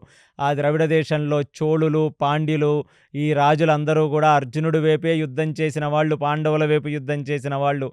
వాళ్ళందరూ కూడా ఆయనకి చేజోడ్చి నమస్కరించి వాలంటీర్‌లీ మేము మా రాజ్యాలను మీ కిందనే పెడతామని చెప్పారు. అక్కడి నుంచి చేడి అంటే కేరళ రాజ్యానికి వెళ్ళాడు. కేరళ రాజ్యంలో మలయనాడులో ఉన్న సమస్త రాజులు, నంబూద్రి బ్రాహ్మలందరూ వచ్చి ఆ అర్జునుడికి నమస్కరించారు. అటు నుంచి ఉడిపి ప్రాంతానికి వెళ్ళాడు. ఆ కర్ణాటకలో ఉన్న రాజులు, ఆ కర్ణాటకలో ఉన్న ఈ పరశురామ క్షేత్రంగా పిలువబడే కొంకణ ప్రాంతంలో ఉన్న వాళ్ళందరూ కూడా వచ్చి అర్జునుడిని ఎంతగానో ప్రేమించి, అర్జునుడికి చేజోడ్చి నమస్కరించి, అర్జునుడికి వాళ్ళ రాజ్యాలు, వాళ్ళ భూభాగాలు అన్నీ ఇచ్చి, ఇలాగ యుధిష్ఠిరుడు సాధువై భూమండలాన్ని ఏలితే ఎప్పుడు మేము ఆ యుధిష్ఠిరుడు వైపే ఉంటాము అన్న తర్వాత ఆయన మహారాష్ట్రకు చేరి అక్కడ ఉన్న మరాఠాలందరూ కూడా శ్రీకృష్ణుడు పట్ల ఉన్న ప్రేమతో, అనురాగంతో ఉన్నవాళ్ళు కాబట్టి అర్జునుడిని కూడా ఆదరిస్తే అక్కడి నుంచి సౌరాష్ట్ర చేరాడు ఆయన. సౌరాష్ట్రలో ఇప్పుడు ద్వారక.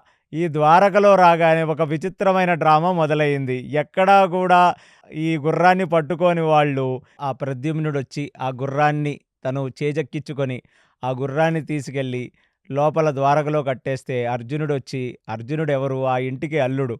సుభద్రనే పెళ్లి చేసుకున్నవాడు. కాబట్టి వాళ్ళల్లో కొంచెం ఎటకారం ఎక్కువే ద్వారకవాసులకు. ఎందుకంటే కృష్ణుడు వాళ్ళవాడు గదా! కాబట్టి మీతో యుద్ధం అనేది నేను కలలో కూడా చెయ్యను. కావాలంటే గుర్రాన్ని పెట్టుకోండి. నాకు గుర్రాన్ని ఎలా తీసుకువెళ్ళాలో తెలుసు అంటే, లేదు సుభద్రని నువ్వు లేపుకెళ్ళినప్పుడు మాత్రం యుద్ధం చేసావు కదా మాతో, అలాగనే మాతో యుద్ధం చెయ్యమంటే, నేను వసుదేవుడు బంధువులతో యుద్ధం చెయ్యనని చెప్తుండగా బలరాముడు అక్కడికొచ్చాడు. బలరాముడు అక్కడికి రాగానే బలరాముడికి చేజోడ్చి నమస్కరించిన అర్జునుడి దగ్గర ఊరికే సరదాగా నిన్ను ఆట పట్టించడానికి వాళ్ళు గుర్రాన్ని పట్టుకున్నారు తప్ప, ఇంటికి అల్లుడివి అర్జునా నువ్వు, వచ్చి మా అతిథి మర్యాదలు స్వీకరించమని చెప్పి అక్కడ సౌరాష్ట్రలో ఆయనకి అతిథి మర్యాదలు చేసి మేమందరము కూడా అంటే ఆ రోజు జరుగుతున్న విషయంలో మీరందరూ గమనించాలి. ద్వారక కూడా హస్తిన సింహాసనం కిందనే ఉండబోతుంది ఈ దెబ్బ తర్వాత. అంటే ఈ అశ్వమేధ యాగం తర్వాత. సో బలరాముడు చెప్పాడు, "ఏమి పర్వాలేదు, మేమందరం యాదవులం, మేము ఈ ద్వారకావాసులం అందరం కూడా మేము హస్తిన సామ్రాజ్యం కిందనే మేము సామంతరాజులుగా ఉంటామంటే, అక్కడ నుంచి ఆయన రాజస్థాన్ వచ్చి, అక్కడ నుంచి ఆయన పంజాబ్ అయిన బాహ్లీక దేశం, హర్యానా ప్రదేశానికి వచ్చి, అక్కడి నుంచి ఎక్కడైతే ఈ యజ్ఞం జరుగుతుందో అక్కడికి ఆ గుర్రాన్ని తీసుకొని రావటంతో ఈ మొత్తం బ్రహ్మాండం మొత్తం భ్రమణం చేసి రావటానికి అర్జునుడికి 15 సంవత్సరాలు పట్టింది. 15 సంవత్సరాల పాటు సుదీర్ఘకాలంగా ఇది కొనసాగింది ఈ అశ్వమేధ యాగం. ఇక అశ్వమేధ యాగం ఆఖరిన ఇక అక్కడ ఉన్న బ్రాహ్మణోత్తములకు, అక్కడ ఉన్న ద్విజులకు, ఆర్యులకు, వచ్చిన క్షత్రియులకు అందరికీ, అంటే ఎక్కడెక్కడైతే అశ్వం వెళ్ళిందో వాళ్ళందరినీ జయించడమే కాకుండా, వాళ్ళ మనసులు గెలుచుకున్నదే కాకుండా, అందరూ వచ్చి అశ్వమేధ యాగంలో పూర్ణాహుతి రోజు మీరందరూ ఇక్కడికొచ్చి ఇక్కడ మీరు కానుకలు సమర్పించి అందరూ ఈ అశ్వమేధ యాగ ఫలాన్ని స్వీకరించవలసినది అని ఆదేశిస్తే సమస్త భూమండలము ఆ రోజు పూర్ణాహుతి అశ్వమేధ యాగ చివరాఖరి రోజుకి సమస్త భూమండలంలో ఉన్న రాజులు, మునులు అందరూ వచ్చి అక్కడ చేరారు. ఇక బ్రహ్మాండం మొత్తం ఒకటయింది. అండర్ హస్తినాపుర కురు సామ్రాజ్య సింహాసనాధీశుడి కింద సమస్త భూమండలంలో ఉన్న రాజులు ఉండబోతారు. ఎక్కడ ఏ అధర్మం జరిగినా ధర్మరాజు లేచి తన రాజదండంతో శాసిస్తే అక్కడ ధర్మం ఉండబోతుంది. కాబట్టి మొత్తం ధర్మ సంస్థాపన జరిగిపోయింది. శ్రీకృష్ణుడు వచ్చిన ప్రయోజనంలో చివరాఖరి ప్రయోజనమైన ధర్మ సంస్థాపన జరిగిపోయింది. పవిత్రాణాయ సాధూనాం జరిగింది, వినాశాయ చతుష్కృతాం కూడా జరిగిపోయింది. ధర్మ సంస్థాపనార్థాయ సంభవామి యుగే యుగే అన్నట్టు ఇక మొత్తం ఆ ధర్మ సంస్థాపనం జరిగిపోయింది. శ్రీకృష్ణుడి యొక్క అవతార ప్రయోజనం జరిగిపోయింది. మొత్తం ఆ కురుక్షేత్ర ఆ హస్తిన సామ్రాజ్యం కిందకు వచ్చేసింది. ఇక అక్కడ విశేషమైన దానాలు చేసి, అన్న సంతర్పణలు చేసి, అబ్బబ్బబ్బ అది నభూతో న భవిష్యత్, అంటే భూమండలంలో ఒకసారి ఒక అశ్వమేధ యాగం చేసింది చూసాం. ధర్మరాజు చేసిన అశ్వమేధ యాగం ఒక 3 అశ్వమేధ యాగములకు సమానమైనది అని వ్యాసభారతంలో చెప్తున్నారు. అలాంటిది ఇంత అశ్వమేధ యాగం అక్కడ పూర్తవగానే అందరూ కూడా సంతోషించి అక్కడ ఆ ధర్మరాజుని, ద్రౌపదిని, భీమసేనుణ్ణి అందరినీ ఆశీర్వదించి ఇక్కడ ఎప్పుడూ కూడా సుభిక్షే ఉండబోతుంది, ఇక రాబోయే కలికాలం కూడా అంతా సుభిక్షే ఉండబోతుంది అని చెప్పి ఆ మునులందరూ ఆశీర్వదించిన తర్వాత అక్కడికి ఒక బంగారు ముంగీస వచ్చింది. ఆ బంగారు ముంగీస అక్కడికి వచ్చి, ఏం దానాలయ్యా బాబు మీరు చేసింది, నేను ఎన్నో ఎన్నో యజ్ఞాలు చూశాను కానీ ఇలాంటి ఒక దానం అనేది అది మీరందరూ మిమ్మల్ని మీరు పొగుడుకోవటమే తప్ప నాకు అసలు ఇదో పెద్ద దానము కాదు, ఇదొక పెద్ద యజ్ఞము కాదు అని చెప్పి హేళనగా మాట్లాడితే అక్కడ ఉన్న బాదరాయణుడు, వ్యాసుడు, శ్రీకృష్ణ పరమాత్మ అందరూ ఆ బంగారు ముంగీసను చూసి, ఏంటమ్మా ముంగీస, నువ్వు చూసిన యజ్ఞం ఏమిటి, నీకు తెలిసిన ధర్మం ఏమిటి చెప్పమంటే, నేను ఒకానొక రాజ్యంలో ఒక గొప్పవాడున్నాడు. ఆ గొప్పవాడు ఏం చేస్తాడంటే కేవలం ఊంచ వృత్తి చేసుకుంటూ పంట పొలాల్లో వాళ్ళు వడ్లని తీసుకొని వచ్చి దంచుతున్నప్పుడు దాని చుట్టూ ఊంచ అని ఉంటుంది. అందులోంచి ఎగిరి కొన్ని ధాన్యాలు బయటపడిపోతాయి. ఆ బయటపడిపోయిన ధాన్యాలు మాత్రమే ఏరుకుంటూ బ్రతికే ఒకడు ఉన్నాడు నాకు తెలిసినవాడు. అలా బ్రతుకుతున్నాడు. ఇలాంటి వాడే ద్రోణాచార్యుడు కూడా ఈ ఊంచ వృత్తి చేసుకుంటూనే బ్రతికాడు ఆయన హస్తినకి రాకముందు. అలాంటి ఒక బ్రాహ్మణుడు ఇలాగ బ్రతుకుతూ ఉంటే ఒకానొక సందర్భంలో అసలు ఊంచ వృత్తి చేసుకునేవాడికి కూడా భోజనం దొరకని దుస్థితి వచ్చేసింది ఆ రాజ్యంలో. అసలు ఎటువంటి భోజనము లేదు, జనాలందరూ చచ్చిపోతున్నారు. ఆ టైములో ఎండిపోయిన పేలాల పిండి చేసుకొని ఆ పిండిని నీళ్లల్లో కలుపుకొని తాగటం మొదలుపెట్టాడు వీడు, ఈ బ్రాహ్మణుడి యొక్క భార్య, బ్రాహ్మణుడి యొక్క పిల్లవాడు, ముగ్గురు. అలా ఒక రోజు ఎన్నో రోజులు ఆహారం లేని వాళ్ళై ఒక గుప్పెడు పేలాల పిండి దొరికితే ఆ పేలాల పిండిని 3 భాగములుగా చేసి అది నీళ్ళల్లో కలుపుకొని తాగుదామని అనుకుంటున్న టైంకి ఒక అతిథి వచ్చాడు. అతిథి వచ్చి అన్నాడు, నాయనా నీకు తెలుసు కరువు కాటకం రాజ్యాన్ని ఆవహించింది, అందరూ చనిపోతున్నారు, ఇక్కడ నాకు క్షుద్బాధ ఉంది, కళ్ళు తిరుగుతున్నాయి, ఏమీ కనపడట్లేదు, భవతి భిక్షాందేహి అని వాళ్ళ ఇంటి ముందు నించున్నాడు. నించోగానే వచ్చిన అతిథి దేవో భవ, అతిథే మనకి శ్రీమన్నారాయణుడి రూపంలో మన ముందుకు వస్తాడు, కాబట్టి ఆ అతిథిలో నారాయణ స్వరూపాన్ని చూసిన బ్రాహ్మణుడు తన వంతైన పేలాల పిండిని నీళ్ళల్లో కలిపి, "మీకు నేను ఇంతకంటే ఇవ్వలేను. ఎందుకంటే నా దగ్గర ఉన్నది ఇదే" అనిస్తే, "ఇది సరిపోలేదు నాయనా. దీనివల్ల నాకేం కడుపు నిండుతుంది చెప్పు? పేలాల పిండి అది నీళ్ళల్లో కలుపుకు తాగటం." అంటే భర్తే తిన్నప్పుడు భార్య తింటుందా? భార్య తన వంతు భాగాన్ని తీసుకొని వచ్చి ఇచ్చింది. భార్యాభర్త ఇద్దరూ తిన్నప్పుడు ఆత్మా వై పుత్రనామాసి అలాంటిది కొడుకు, కొడుకు తింటాడా? కొడుకు కూడా నా తండ్రి, తల్లే తినలేదు కాబట్టి నేను మాత్రం ఎందుకు తింటానని చెప్పి ముగ్గురూ కలిసి ఇచ్చేస్తే, అటు వచ్చిన వాడు ఎంతగానో సంతోషించిన వాడు వాళ్ళని చూస్తే డొక్కలన్నీ ఎండిపోయి, కాళ్ళన్నీ చిక్కి శీల్యమైపోయి రేపో మాపో మరణిస్తున్నారేమో అన్న పరిస్థితుల్లో ఉన్నవాళ్ళు వాళ్ళ చేతికి దొరికిన పేలాల పిండిని కూడా దానం చేసేసిన ఇది చూసి ఆయనే ధర్మదేవత. ఆయన ఆశీర్వదించి, "నాయనా నీలాంటి వాడు ఈ భూమి మీద ఎప్పుడూ ఉండడు. తనకి ఏ స్వార్థము లేకుండా ఇంటికి వచ్చిన వాడికి తన భాగాన్నివ్వటం గాక, ఆ పతినే పాతివ్రత్య ధర్మంతో సేవిస్తున్న ఆ ఆడమనిషి కూడా ఇచ్చేస్తే, వీళ్ళే ఒక లెవెల్ అంటే, మీ ఇద్దరి కంటే చిన్నపిల్లవాడు ఇంకా జ్ఞానం తెలిసినవాడు తల్లిదండ్రుల ఆకిల తప్పికితలో ఉంటే నేనెందుకు తింటానని చెప్పి అతను ఇచ్చాడు. ఈ కుటుంబం ఇక్కడ ఉండాల్సిన కుటుంబం గాదు. ఇది సాక్షాత్తు సత్యలోకాల్లో ఉండాల్సిన కుటుంబం. బ్రహ్మదేవుడు మీకు ఇప్పుడు పుష్పక విమానం పంపిస్తాడు. మిమ్మల్ని అందరినీ నేను బ్రహ్మలోకానికి తీసుకువెళతానన్నగా, వాళ్ళందరికీ పుష్పక విమానంలో వాళ్ళందరినీ బ్రహ్మలోకం సత్యలోకానికి తీసుకువెళుతుంటే, భోజనం చేసిన తర్వాత వాళ్ళకి అర్ఘ్యపాద్యాదులు చేతులు, కాళ్ళు కడగాలి గదా! ఆ మనిషికి చేతులు, కాళ్ళు కడుగుతుండగా, ఆ నీళ్లు ఎక్కడైతే ఉన్నయో, ఆ నీళ్ల మీదగా ముంగూసను నేను వెళుతుంటే, ఆ దానం తర్వాత ఆ అతిథి యొక్క కాళ్ళు గడిగిన నీళ్ల స్పర్శకి నా శరీరం మొత్తం బంగారంగా మారిపోయింది. కాబట్టి నేను పూర్తిగా బంగారం రంగులో మారాలి. ఇప్పుడు నేనేంటంటే సగం బంగారం, సగం నార్మల్ శరీరంతో గదా ఉన్నానని చెప్పి, దాని తర్వాత భూమండలంలో జరిగిన ప్రతి యజ్ఞంలో దానం తీసుకున్నవాడు ఎక్కడ చేతులు గడిగాడో, ఎక్కడ భోజనం చేశాడో, ఎక్కడ కాళ్ళు గడిగాడో ఆ ప్రదేశాలన్నీ తిరుగుతూనే ఉన్నాను. మళ్ళీ అలాంటి ఒక దానం ఎక్కడా నాకు కనపడలేదు. నా శరీరం రంగు కూడా మారలేదు. కాబట్టి నా దృష్టిలో ఆ బ్రాహ్మణుడు ఇచ్చిన పేలాల పిండితో కూడా సమానం కానిది ఈ అశ్వమేధ యజ్ఞంలో మీరు చేసిన ఈ దానం అని చెప్పగానే, అక్కడ ఈ వేదవ్యాసుడు, శ్రీకృష్ణుడు ఎంతగానో ఆగ్రహించి, అప్పుడు ధర్మరాజు అడిగాడు, "ఎవరిది? శృతి తప్పిన వాడై ఏదో మాట్లాడుతున్నాడు. ఎవడు వీడు?" అంటే అక్కడ శ్రీకృష్ణ పరమాత్మ ఈ కథ చెప్తున్నారు. ఏమనంటే, ఒకానొక సందర్భంలో జమదగ్ని తన యొక్క పితృకార్యం చేయటానికి గాను ఒక కుండలో గోష్ఠి అంటే పాలు పితికి ఆ పితృదేవతలకు అర్పించడానికి గోక్షీరంలో ఒక పిడికెడు బియ్యం వేసి దాన్ని అందులోనే ఉడకబెట్టి, దాన్ని నార్త్ ఇండియాలో ఖీర్ అంటారు. అది పితృతర్పణాలకు వాడతారు. ఆ తిథులకు అది భగవంతుడికి నైవేద్యం పెట్టి వచ్చిన అతిథులందరికీ కూడా భోజనం చేస్తారది. ఒక పిడికెడు బియ్యం పెద్ద క్షీరంలో వేసి. అలాంటిది దానికి గోష్టం పితుకుతుంటే వీడు ఎవడంటే క్రోధాసురుడు. వీడు క్రోధానికి ప్రతిరూపం.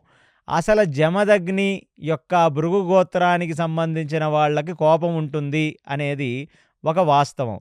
అలాంటిది నేను పొయ్యి ఇప్పుడు పితృదేవతలకు తీసిన ఈ గోష్ఠిని ఎంగిలి చేయటమో, తాగేయటమో చేస్తే ఈ జమదగ్నికి కోపం వస్తుందా అని చెప్పి పొయ్యి దాన్ని తస్కరించే ప్రయత్నం చేశాడు. ఎవరయ్యా ఈ ముంగూస అంటే మనలో ఉన్న క్రోధానికి పర్సానిఫికేషన్. ఆ క్రోధానికి ప్రతిరూపమైన వీడు వెళ్ళి అక్కడ జమదగ్ని దగ్గర ఆ గోష్ఠిని దొంగతనం చేస్తే వాడెందుకొచ్చాడో జమదగ్నికి అర్థమైంది. ఎందుకంటే వాడు క్రోధాన్ని బయటికి తీసుకురావటానికే ఇలాంటి పని చేయటానికి వచ్చాడు గదా! కాబట్టి జమదగ్ని ఏమీ మాట్లాడకుండా వదిలేశాడు. పోనీ జీవో జీవస్య జీవనంలాగా ఒక జీవి ఆకలయ్యింది, అడగలేక వచ్చి దొంగతనం చేసి తింది అని వదిలేస్తే, పితృదేవతలు ఊరుకోలేదు. ఆ భృగువంశీయులైన పితృలు అన్నారు, "మాకు వాడు పితృకార్యానికి తీస్తుంటే నువ్వొచ్చి దొంగతనం చెయ్యటమే కాక, అలాంటిది చేస్తే వీడికి కోపం వస్తదా లేదా అని పరీక్షించడం ఒకటి. అసలు నీ కోపానికి లాజిక్కే లేదు. అలాంటిది ఋషి ఆశ్రమానికి వచ్చి వాడిలో ఉన్న షడ్వర్గాలని నువ్వు పరీక్షించడానికి నీకు అర్హత కూడా లేదు కాబట్టి, నువ్వు ముంగీసవై వచ్చి నువ్వు ఈ పాలు తాగావో ఆ ముంగీసవై బ్రతుకుగాక" అని శపించారు. శపిస్తే అప్పటినుంచి వాడు ముంగీసగా తిరుగుతున్నాడు. వాడిప్పుడు ఆ ముంగీసగా తిరుగుతున్నవాడు ఇప్పుడు మళ్ళీ ధర్మరాజా నీలో క్రోధం ఉందా? ఇక్కడ మనుషుల్లో క్రోధం ఉందా లేదా? అంటే ఈ కథకి చాలా రకాల కథలు చెప్తారు.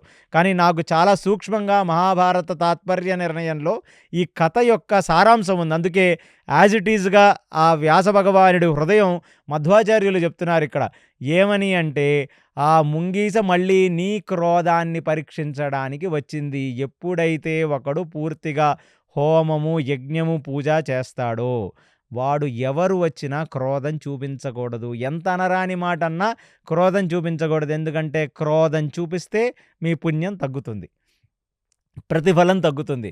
కాబట్టి నిన్ను పరీక్షించడానికి వచ్చి పిచ్చి పిచ్చి కారుకూతలు కూస్తున్నాడు వీడు. వీడెవరో కాదు, ఆ క్రోధాసురుడనే ఆ క్రోధానికి ఉన్న ఒక అసుర అంశ కలిగిన వాడు. కాబట్టి నువ్వు ఎటువంటి క్రోధం తెచ్చుకోకుండా తాత్వికంగా నన్నడిగావు.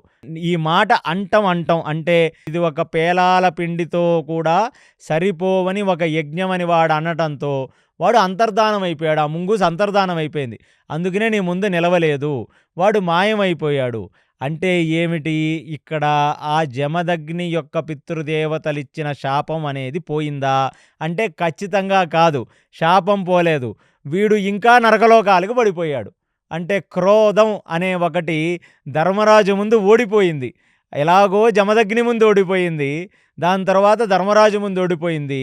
ఇప్పుడు ఆ క్రోధాసురుడు ఏంటంటే అందమ లోకాల్లో ఉంటున్నాడంటే పాతాళ లోకాల్లో అందమ తమస్సు అక్కడికి తోసేశాడనమాట కృష్ణుడే. కాబట్టి ఇలాంటి ఒక మహోత్కృష్టమైన విషయాలు జరుగుతున్నప్పుడు, యజ్ఞయాగాదులు జరుగుతున్నప్పుడు అక్కడికి ఇలాంటి అసురులు వస్తారు. ఏదో ఒక చెడ్డ పని చేసే ప్రయత్నం చేస్తారు.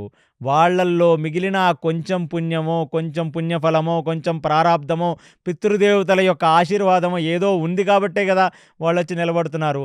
అది కోల్పోయిన వాళ్ళే పూర్తిగా నేల పడిపోతారు. కాబట్టి నువ్వు ఏమీ చింతించకు నాయనా. వాడు కేవలం నీ యొక్క ఆగ్రహాన్ని పరీక్షించడానికి వచ్చి వాడే కుప్పకూలిపోయాడని చెప్తూ, ఈ అశ్వమేధ యాగం అనేది ఒక అద్భుతమైన కార్యం. ఇక నేను వచ్చిన కర్తవ్యం పూర్తయిపోయింది. కృష్ణుడు ధర్మరాజుకు చెప్తున్నాడు. ఇక నువ్వు సాధు పుంగవుడిలాగా బ్రతుకుతూ, నేను చెప్పాను కదా, నీలో ఉన్న శత్రువులను జయించే ప్రయత్నం చేయి. బహిర్గతమైన శత్రువులను ఎవరన్నా జయించగలరు. నీ లోపల ఉన్న శత్రువులను జయిస్తేనే నువ్వు మోక్షకారకుడు అవుతావు. నువ్వు పరిపక్వ స్థితి పొంది పరమాత్మ తత్వమును పూర్తిగా తెలుసుకోగలుగుతావు. భగవత్తత్వమునందు ఇమిడీకృతమై బ్రతకగలవు.